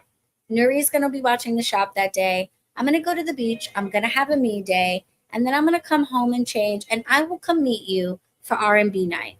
Because Perrin's been telling me about, like, you've got to come here to network. There's so many great people, so many other Black entrepreneurs. This would be a great place for you to meet like-minded people, blah, blah, blah. And I'm like, you know what? I know that I do need to do that I would benefit immensely from doing that. So I was like, okay, you know what? I don't mind going out.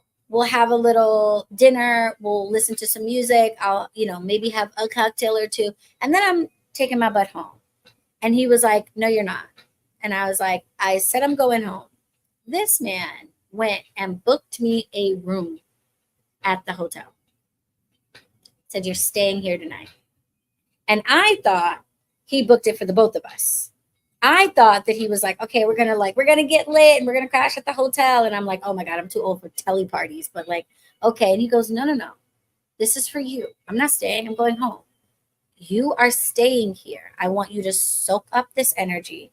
I want you to stay in a luxury hotel. I want you to wake up in the morning and come have brunch here under the chandeliers. I want you to immerse yourself in the world that you say you want to be in and just soak up this energy and see what it does for you. Every time I see you, you are in this shop. You've been in this shop every day, 12 hours a day for the last 3 straight years. I literally, other than the staycation, never see you outside of the shop. Get out of the shop, and the world, the life that you're creating for yourself is not you in the shop forever, right? You want to be somewhere else, so go do that. And I was like, wow, that's a huge gesture. Okay, yes, I will, absolutely. So I did. We stayed in the restaurant. We listened to live music, chumming it up with the managers and everything. They sent over some drinks, Then we go upstairs. Next thing you know, I'm giving them a tarot reading at 2 a.m. And we had a good time. But the night ended late and I was tired. I woke up the next day and I was like, I love it here. I really want to stay here. I also didn't get to do any of the work that I had planned to do that night. And I was like, well, I feel like I need to work on this project here. And I thought about it and I was like, let me check in. I pull out my tarot cards. I go to my guides and I was like, I'm thinking about staying here another night. Like, what's the energy around that? And what's the energy around going to the shop to go open it up today? And all I saw around going to the shop was stagnation and continuation of a lot of the same struggles. And what I saw around staying at the hotel was opportunity and new insights and new experiences and new people. So I got online to check the prices. They weren't as bad as I thought. They were like half what parents spent for me the first night. I said, okay, I'm going to do this. And I shut down. I said, I'm not opening the shop. I got online. I posted about it. I turned off the Google hours, whatever. And I booked me another night at the hotel. And I spent the afternoon in my room writing, working on projects that are underway that Coven knows about, but the rest of y'all will find out when you are supposed to. And then I was like, okay, well, something is calling me to go out into Harlem during the day, get out. And I start walking and I ran into some street fairs, some pop-ups. I met probably 20 different vendors that I gave my information to about tea and tarot. Something that never would have happened if I'd opened up the shop. If I'd opened up the shop, there's no way 20 different vendors would have walked in that day, but I made 20 different business connections just on my stroll through Harlem. And the next thing you know, I find myself on 135th Street and I'm standing in front of Abyssinian Baptist Church, which is the church that Black Herman used to go to when he was here, the most prominent church in Harlem. And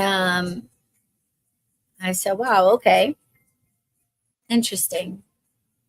This walk led me right up to Abyssinian. And then I realized I was just 2 blocks away from Black Herman's house. So I walked back down to Black Herman's house. And as I'm walking, I purchased a few things because I was like, well, if I'm going to stay here another night and I'm going to go out again, like I didn't bring enough clothes for 2 nights. So I need an outfit. So I buy a couple of things. I support some of the vendors. And I was like, I need a bottom. I need pants. I need a skirt, shorts, something to wear on the bottom. And I want to keep supporting local vendors. I don't want to go into an H&M or a Gap or something like that. I want to keep supporting local vendors. And I got to the corner of the hotel. And I was like, damn, nobody was selling any bottoms. The little African shops, nobody had any bottoms that I could buy. And I was like, am I really about to go into like the Gap right now? Like that doesn't feel, that's not what I'm trying to do. That's not what I'm trying to do. And as I'm thinking that, oh, my light just died. As I'm thinking that, I get to the corner of 125th Street. Wait, hold on. Let me turn this way. So y'all are not all up in my business.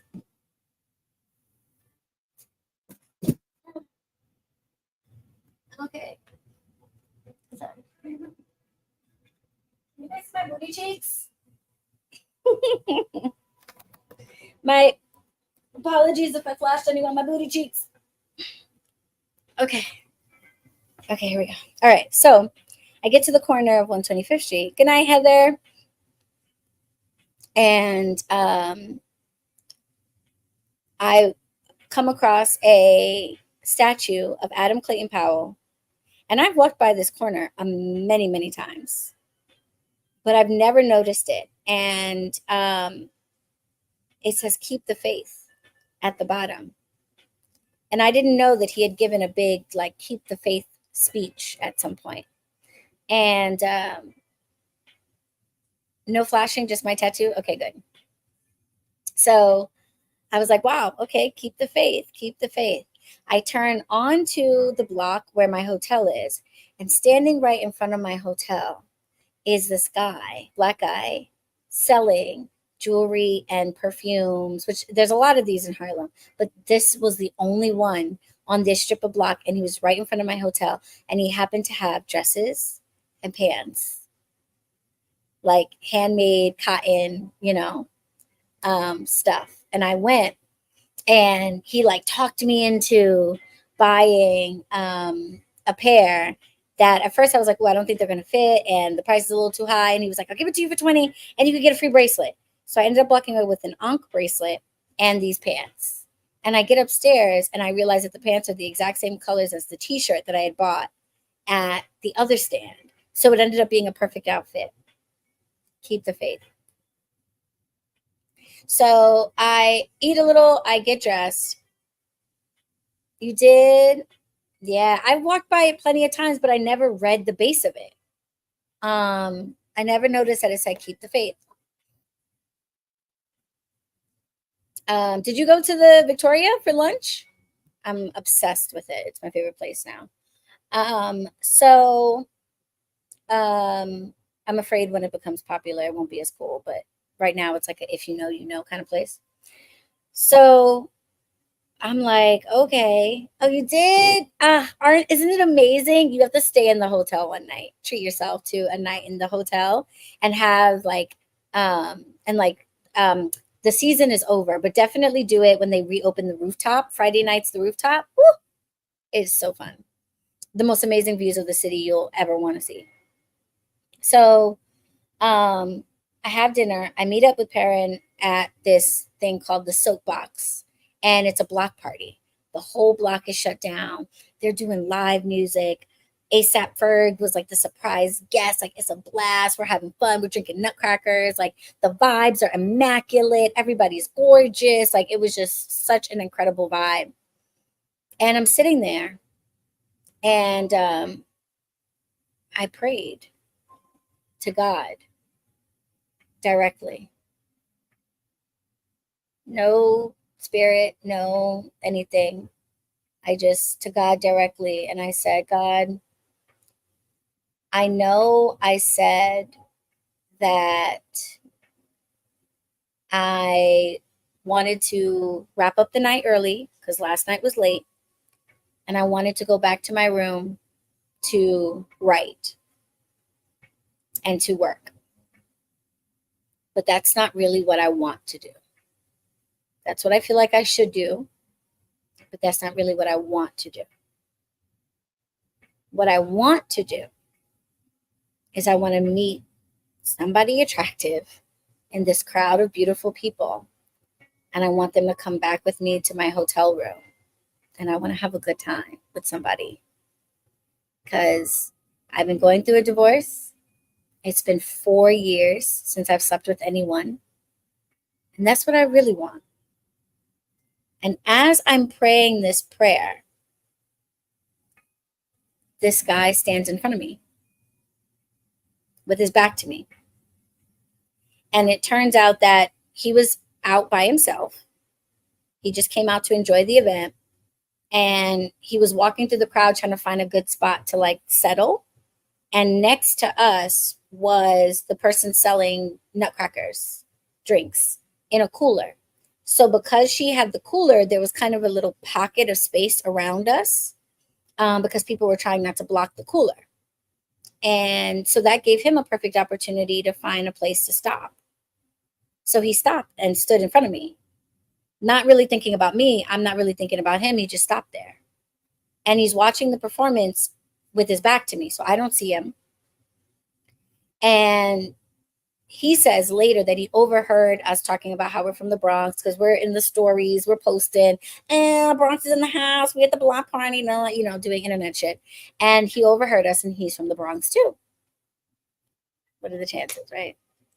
Down in Harlem, and this guy from the Bronx.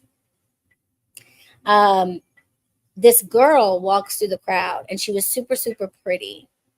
And I don't know, the lights of heaven were like shining down her. Like this is very naturally beautiful girl walked by, and she caught my attention, and I'd had a drink at this point. So I was kind of loose lips. And as she walks by, I said out loud, "Oh my God, you're so pretty." Out loud. And all the people around us like laughed because like they, I guess, had seen her too. And were like, "Hey, yeah, oh my God, she's so pretty."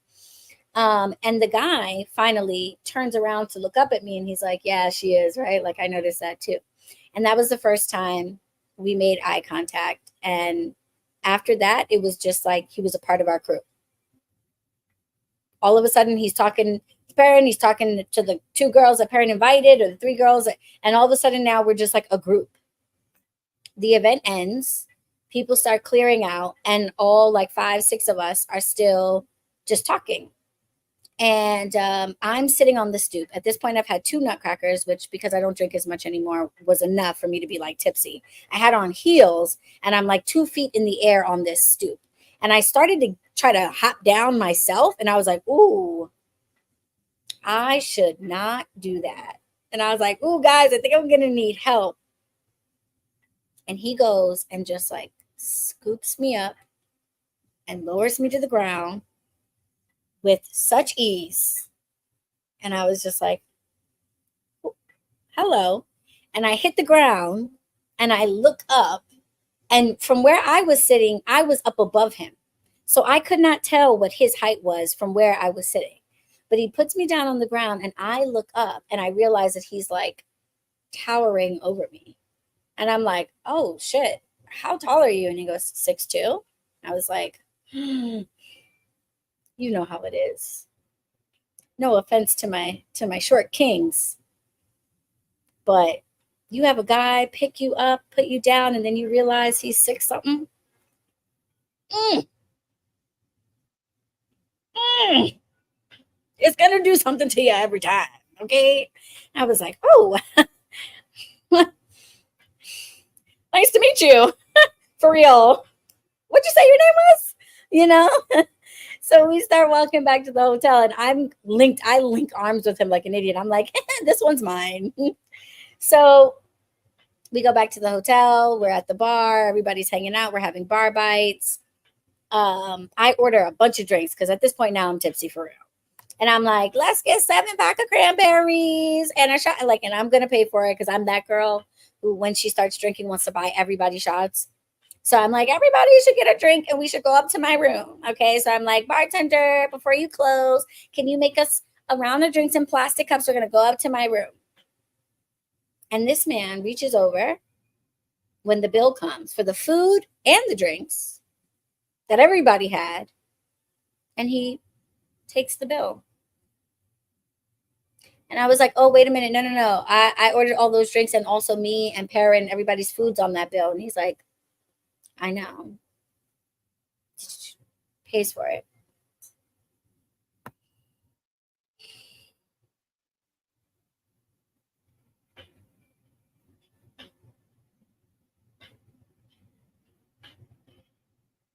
6'2", dark skin, good looking, strong. And you pay tax.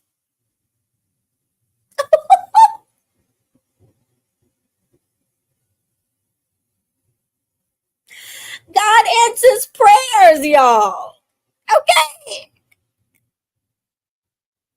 I said, my God, this is what you were talking about? That I shall not want? This is what you meant? Okay. This is what he meant in Psalms 23 when he said, thou shalt not want, period. I said, my God, today answers prayers. Okay. And I'm being a little silly about it, but it really genuinely was exactly that. It really genuinely was exactly that. So after we go up to the room, everybody's hanging out for a while. I think, everybody in the room, everybody's grown. So everybody kind of caught the drift, like, well, we should go ahead and peace on out. Let Allie have her room. This, new friend that we've made. So everybody leaves. And he stays and we have a merry old time.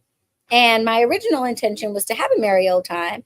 And then tell him to go kick rocks because I don't spend the evening with people I don't know. We're not doing that. We're not a couple. But I felt really, really comfortable. Right? Right. He was making me want and then taking the want away because he said, wait a minute, but you shall not. Made me want and then took care of it because thou shalt not. Mm-hmm. Yes. And that was my original plan, was to kick him out. But I felt really comfortable. I had a really great time. He's 40, so he's grown up like me. And we had grown up conversations and we had a grown up good time. Two adults that know what they like, what they don't like, what they're into, what they're not into, are able to clearly communicate their desires. And we had some great conversation beforehand, laid some ground rules down, got to know each other really quickly, and then had a very good, very wonderful, consensual, clear, communicative time. It was fabulous. Fabulous. And I went to sleep. And when I woke up, he was leaving. He had work, so did I. He was leaving. And I said goodbye. He, went on about his day. And I looked at my phone, and I had a text message from Perrin that said, it was at like 5:30 in the morning, but I must have been sleeping or maybe not sleeping. I don't know. But Perrin had texted me at 5:30 in the morning and said, don't kick him out. He is a gift from God. Mind you, I have not had an opportunity to tell Perrin or anybody the story about my prayer. It had just happened. We were all hanging out. Things hadn't played out yet. I had not had an opportunity to tell anybody that I literally prayed, not for this man specifically, but that I prayed to have this experience, and it was instantly given to me. And I have this message from parents saying, don't kick him out. He's a gift from God. A birthday gift from God. Not that he's a gift from God. Let's not gas this man's head up. He's a birthday gift from God. And I was like, that's crazy. Perrin has no idea that I asked for this, that I prayed for this.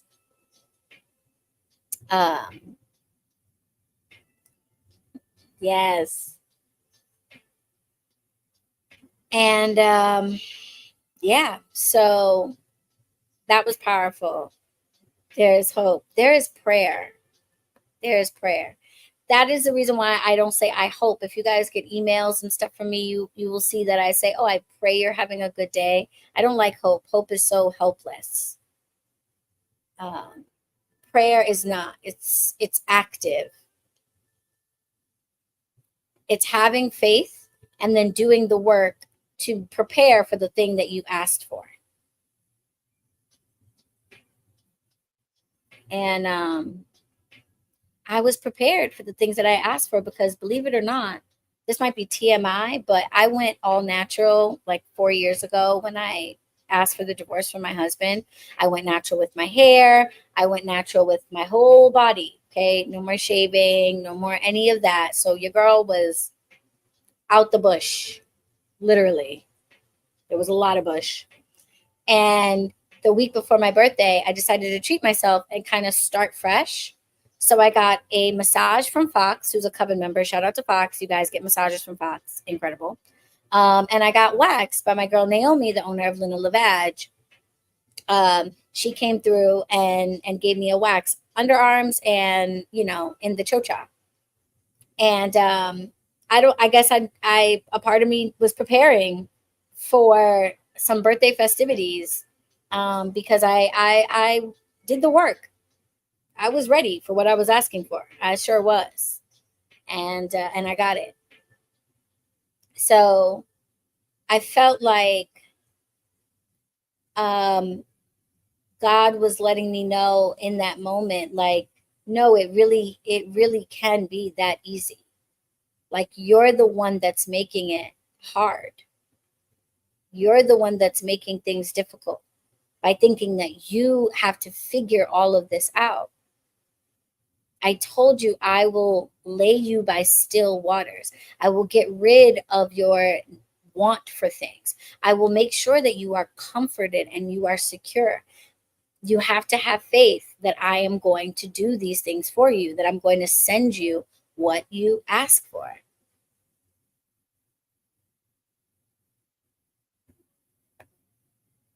Yeah, it's a beautiful way to put it. I was anointed is right. In many ways. But yeah, that's the anointing with the oil, right? Preparing your body. Oh my God, yes.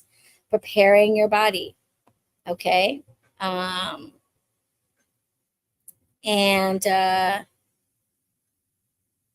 yeah, it was huge. It was huge. Very, very huge. So I had that prayer 1819 approved for my husband. Everything I asked for. Yeah, facts, right? I could see that happening too. But yeah. So anyway, that's my reconnection with Christ. Understanding now that I was avoiding him because of religious trauma, and that by doing so, I was blocking, or at least not allowing myself to access a certain category of blessings that he is specifically aligned with, that he is a path, that the path through him is like sprinkled with, I guess you would say. And that having faith in Christ isn't the point. Having faith in God is, and through Christ, certain things can be received on that journey to God, but that the faith is not in him, it's in God.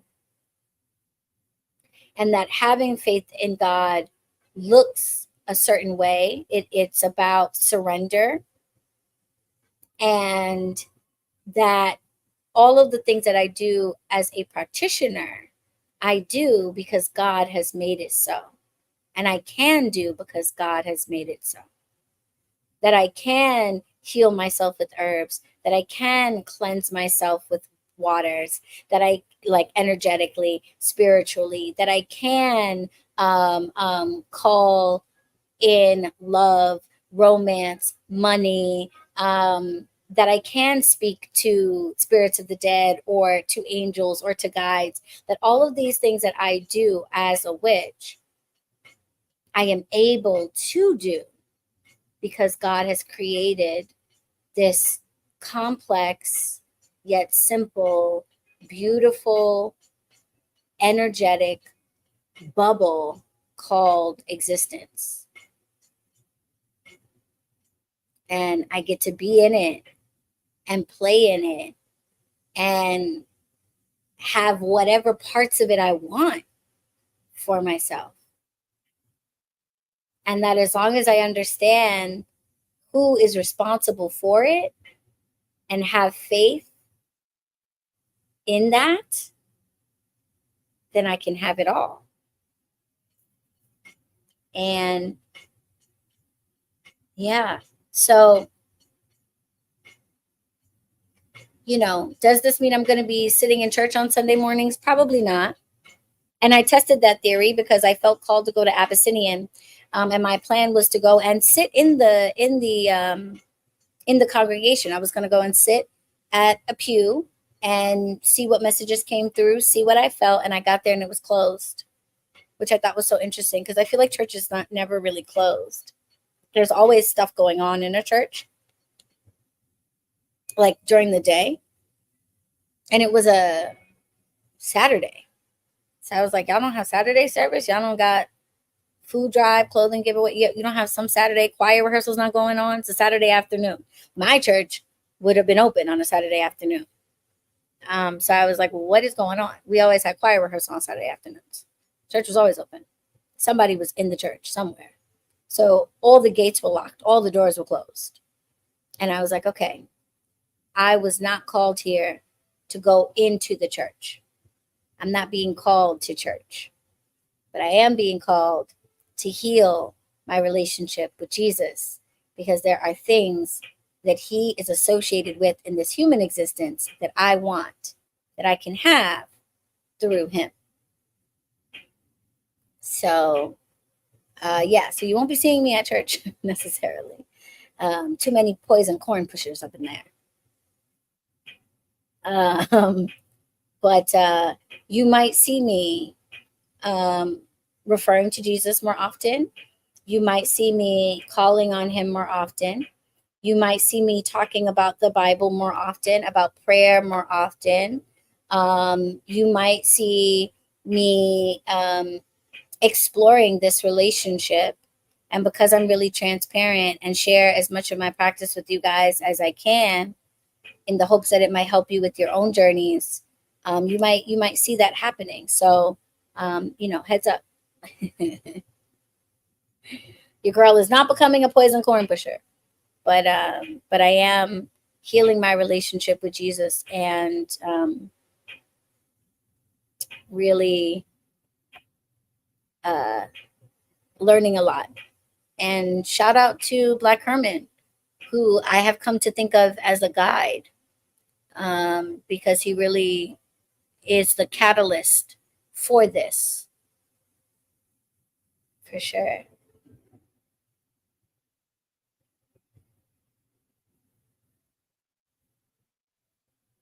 Yeah.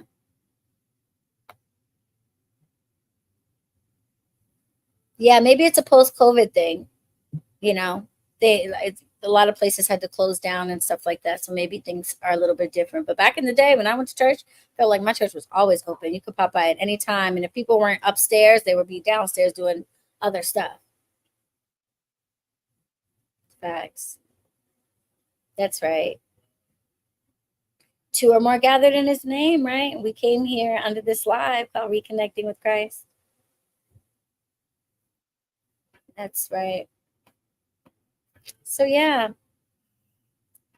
that's the journey to a renewed relationship with Christ and how I've gotten there and what it's been doing for me so far. Tomorrow, I will be giving a lecture at HQ on overcoming religious trauma.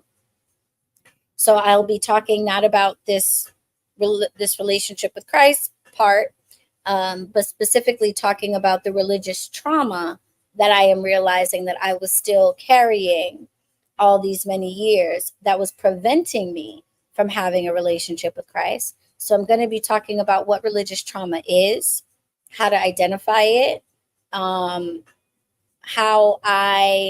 because I've had several people that I've invited to the lecture say, "Oh, I don't think I have any religious trauma. I didn't grow up in the church, or I didn't grow up in such and such." And I think that's great for them if they don't actually. But I also thought I wasn't dealing with religious trauma, and it turns out, yes, I absolutely was, big time. Now, I did grow up in the church, but my church experiences as a child weren't really the problem. It's the interactions that I've had with so-called Christians since leaving the church that have hurt me the deepest and caused the most amount of trauma.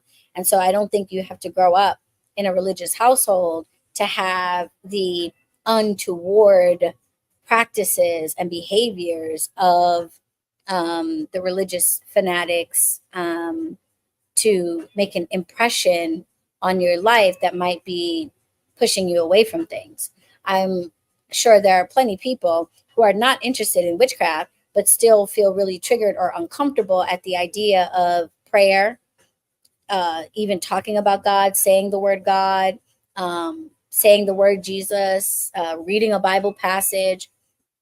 I'm sure there are plenty of people who did not grow up in the church, but if you told them to say a prayer to Jesus, would be like, no, thanks, that's not for me. Why not? Could it be because of what you have experienced from the corn pushers that have made you turned off from that idea? And it's really interesting because I tell you this much: the Christians have terrible PR. I don't know who their PR people are, but they need to get that shit in check, because they do a really great job of turning people off from Christ.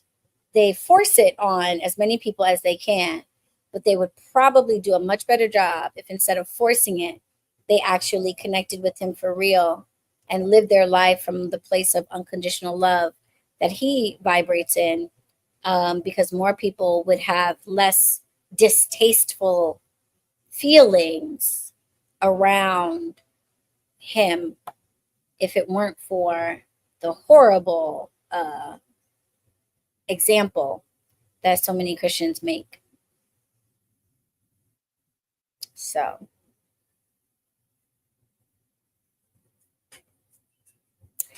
I would imagine same queer witch, right? We've got multiple reasons for the corn pushers to target us. Yeah, I ordered a cross. Believe it or not. There is a woman-owned business on Instagram that came across my screen and that called to me. It's called Rethrive Designs, and it is a woman that cares for her mentally ill husband. She's the caregiver for her husband. And for the last 15 years, she has had a business, and she repurposes guitar strings into jewelry. And this cross piece that she has caught my eye. And it's made with pieces of guitar string and semi-precious stones in resin, I think, in like a stainless steel, like chain kind of thing. And it's handmade, so I've had to wait for a while for it to get here. But I think it's on its way. And yeah, I'm excited to wear it. And I'm sure I'll have a bunch of poison corn pushers in my fucking comments if I post with it, because I had some dumb bitch the other day because I put in my bio my favorite Bible verse. When I was a kid, I used to repeat it to myself over and over and over again. But Philippians 4:13, I can do all things through Christ who strengthens me. I found myself calling on Christ for strength, and remembered that that Bible verse was my favorite as a child. And I was like, oh, wow. I pushed, again, trauma. I pushed that away.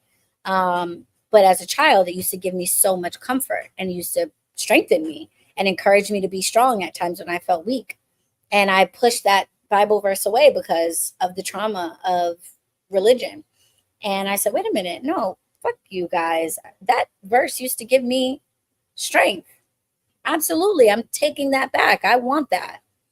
Forget what you guys say. So I put it in my Bible verse, and then I had some dumb bitch being like, Bible verses in your bio, and yet your entire page is against Christianity. And my response was, yep, welcome to my page. Because the Bible was written hundreds of years before Christianity was created, you dumb bitch. So yeah, absolutely. I have Bible verses in my bio, and I'm against Christianity because it's kind of a dumb religion, and the people who follow it are assholes. But Christ has nothing to do with that. He's like, I never created that religion. I never said pray to me. I said pray to my Father. So, yeah, I imagine if I wear it, I'll get some more of that nonsense. But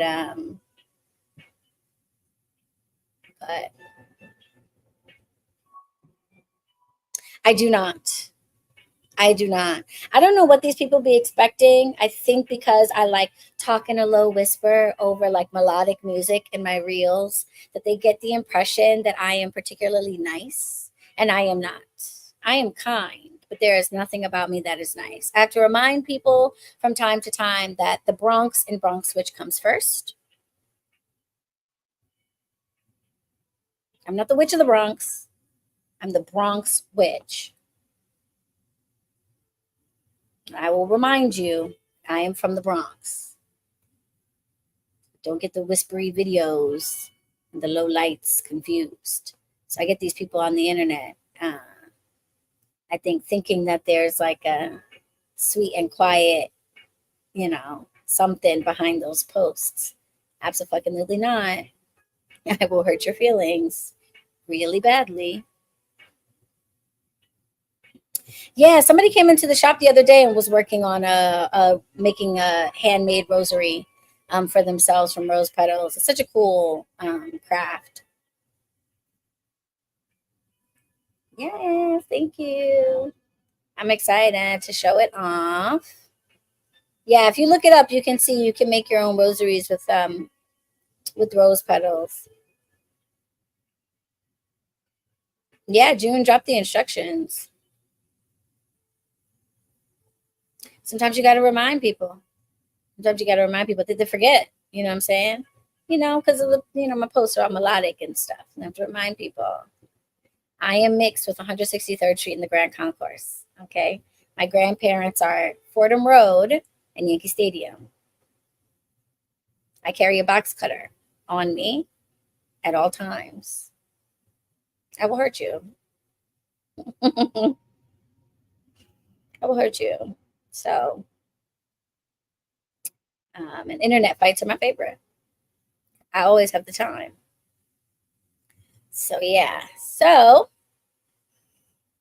that's that, you all. I pray this conversation was helpful, inspiring,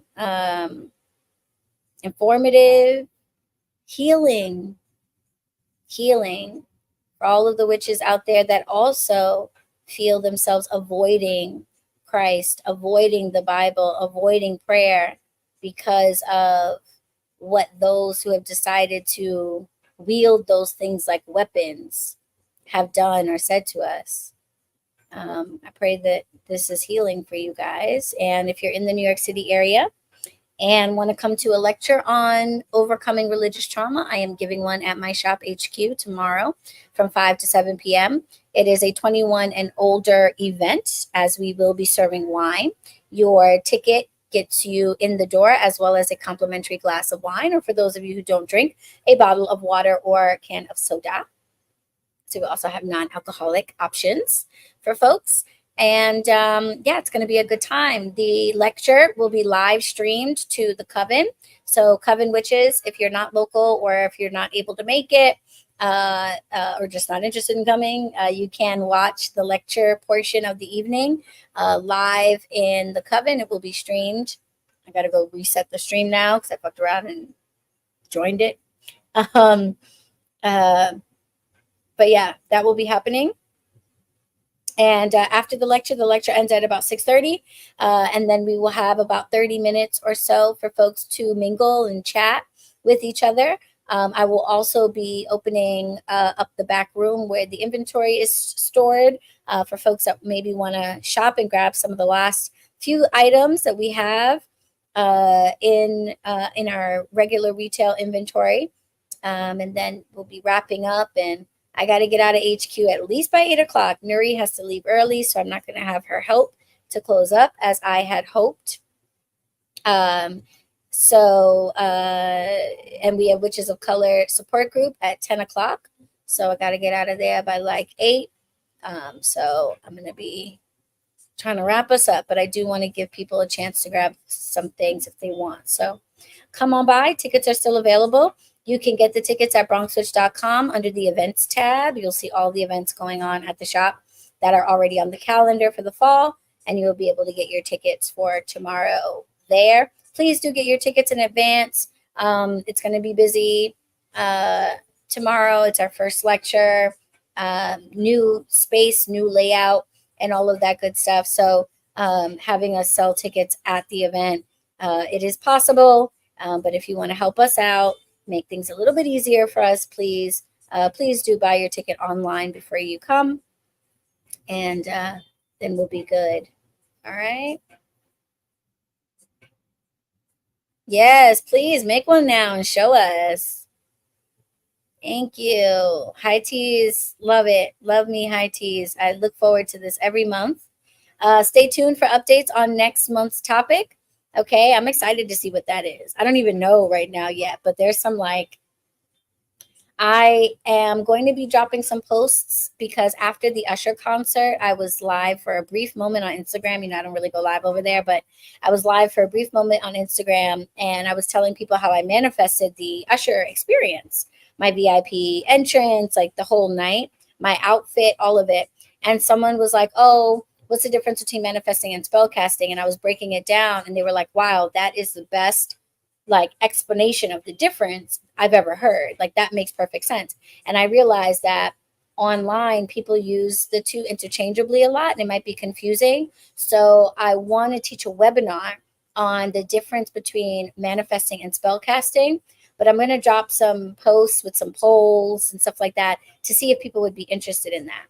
So if I do a webinar on that topic, I might talk about it as a high tea live as well. And not give the whole webinar necessarily, but I might talk a little bit about manifestation. Oh no, I know what our high tea is going to be. Hello, because we've done this 3 years now. This might be the 4th year. It's going to be the October one. Who knows what October's high tea is going to be? Especially because I just gave a hint about manifesting. Who of the OGs knows what the October high tea is going to be? It's been the same thing for the last few years. It's got to be the same thing, especially now. I have so many things that have come to be. And that'll be perfect to pair up with a webinar on manifesting versus spellcasting. Any guesses? Any guesses? I'll give you guys a minute to guess.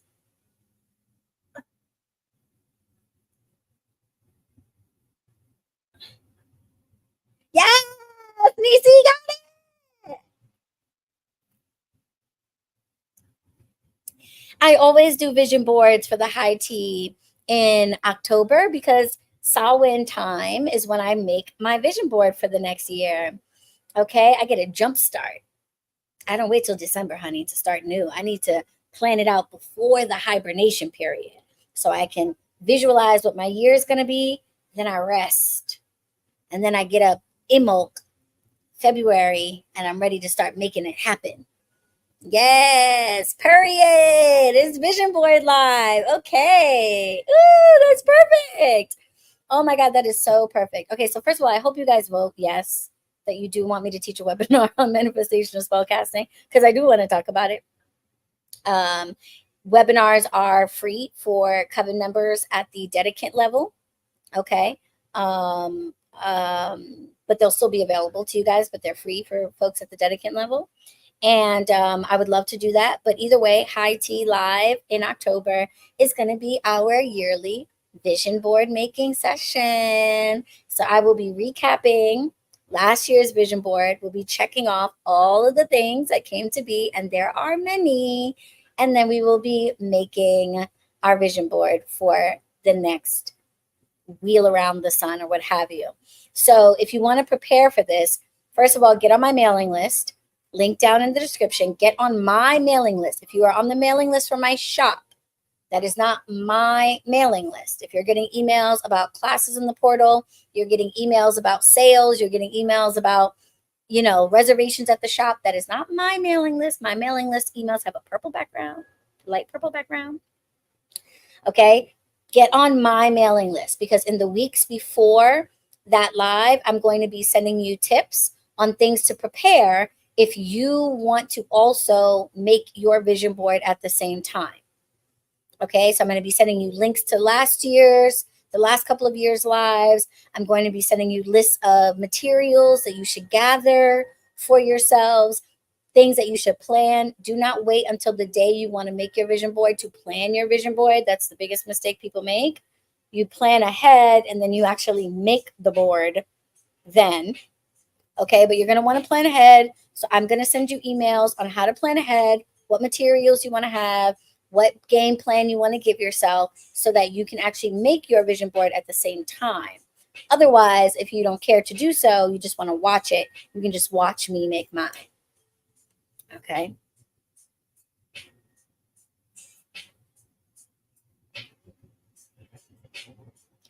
All right, witches. I am out of here. Oh, I totally forgot to put this up. I'm leaving now, so it's late. But just a reminder for anybody that was watching on YouTube, if you're watching the replay and you're wondering how in the world are people getting into the stream room? How are they able to ask questions and comments? How are they getting their questions and comments up on the screen? Why does Allie seem to not be addressing the people over on YouTube? That is because High Tea Live is a Coven exclusive live stream. We have many exclusive virtual events for our Coven members. This is just one of them. It happens every month. I do them around the full moon. And the purpose of it is to sit and talk about magic, get your questions answered. And we always have some topic or craft or project that we work on, so we can kind of keep the conversation organized or what have you. So if you want to be in the stream room next time for our vision board making, and I might pull some of you up on the screen to show your vision boards if you want, because that's a new feature from StreamYard. I can actually pull you guys up onto the screen, which is cool. Then you definitely want to get in the stream room, and you can do that by joining the Coven, which is down below. There's 2 different tiers of membership. Either tier of membership is going to give you access to the next High Tea Live.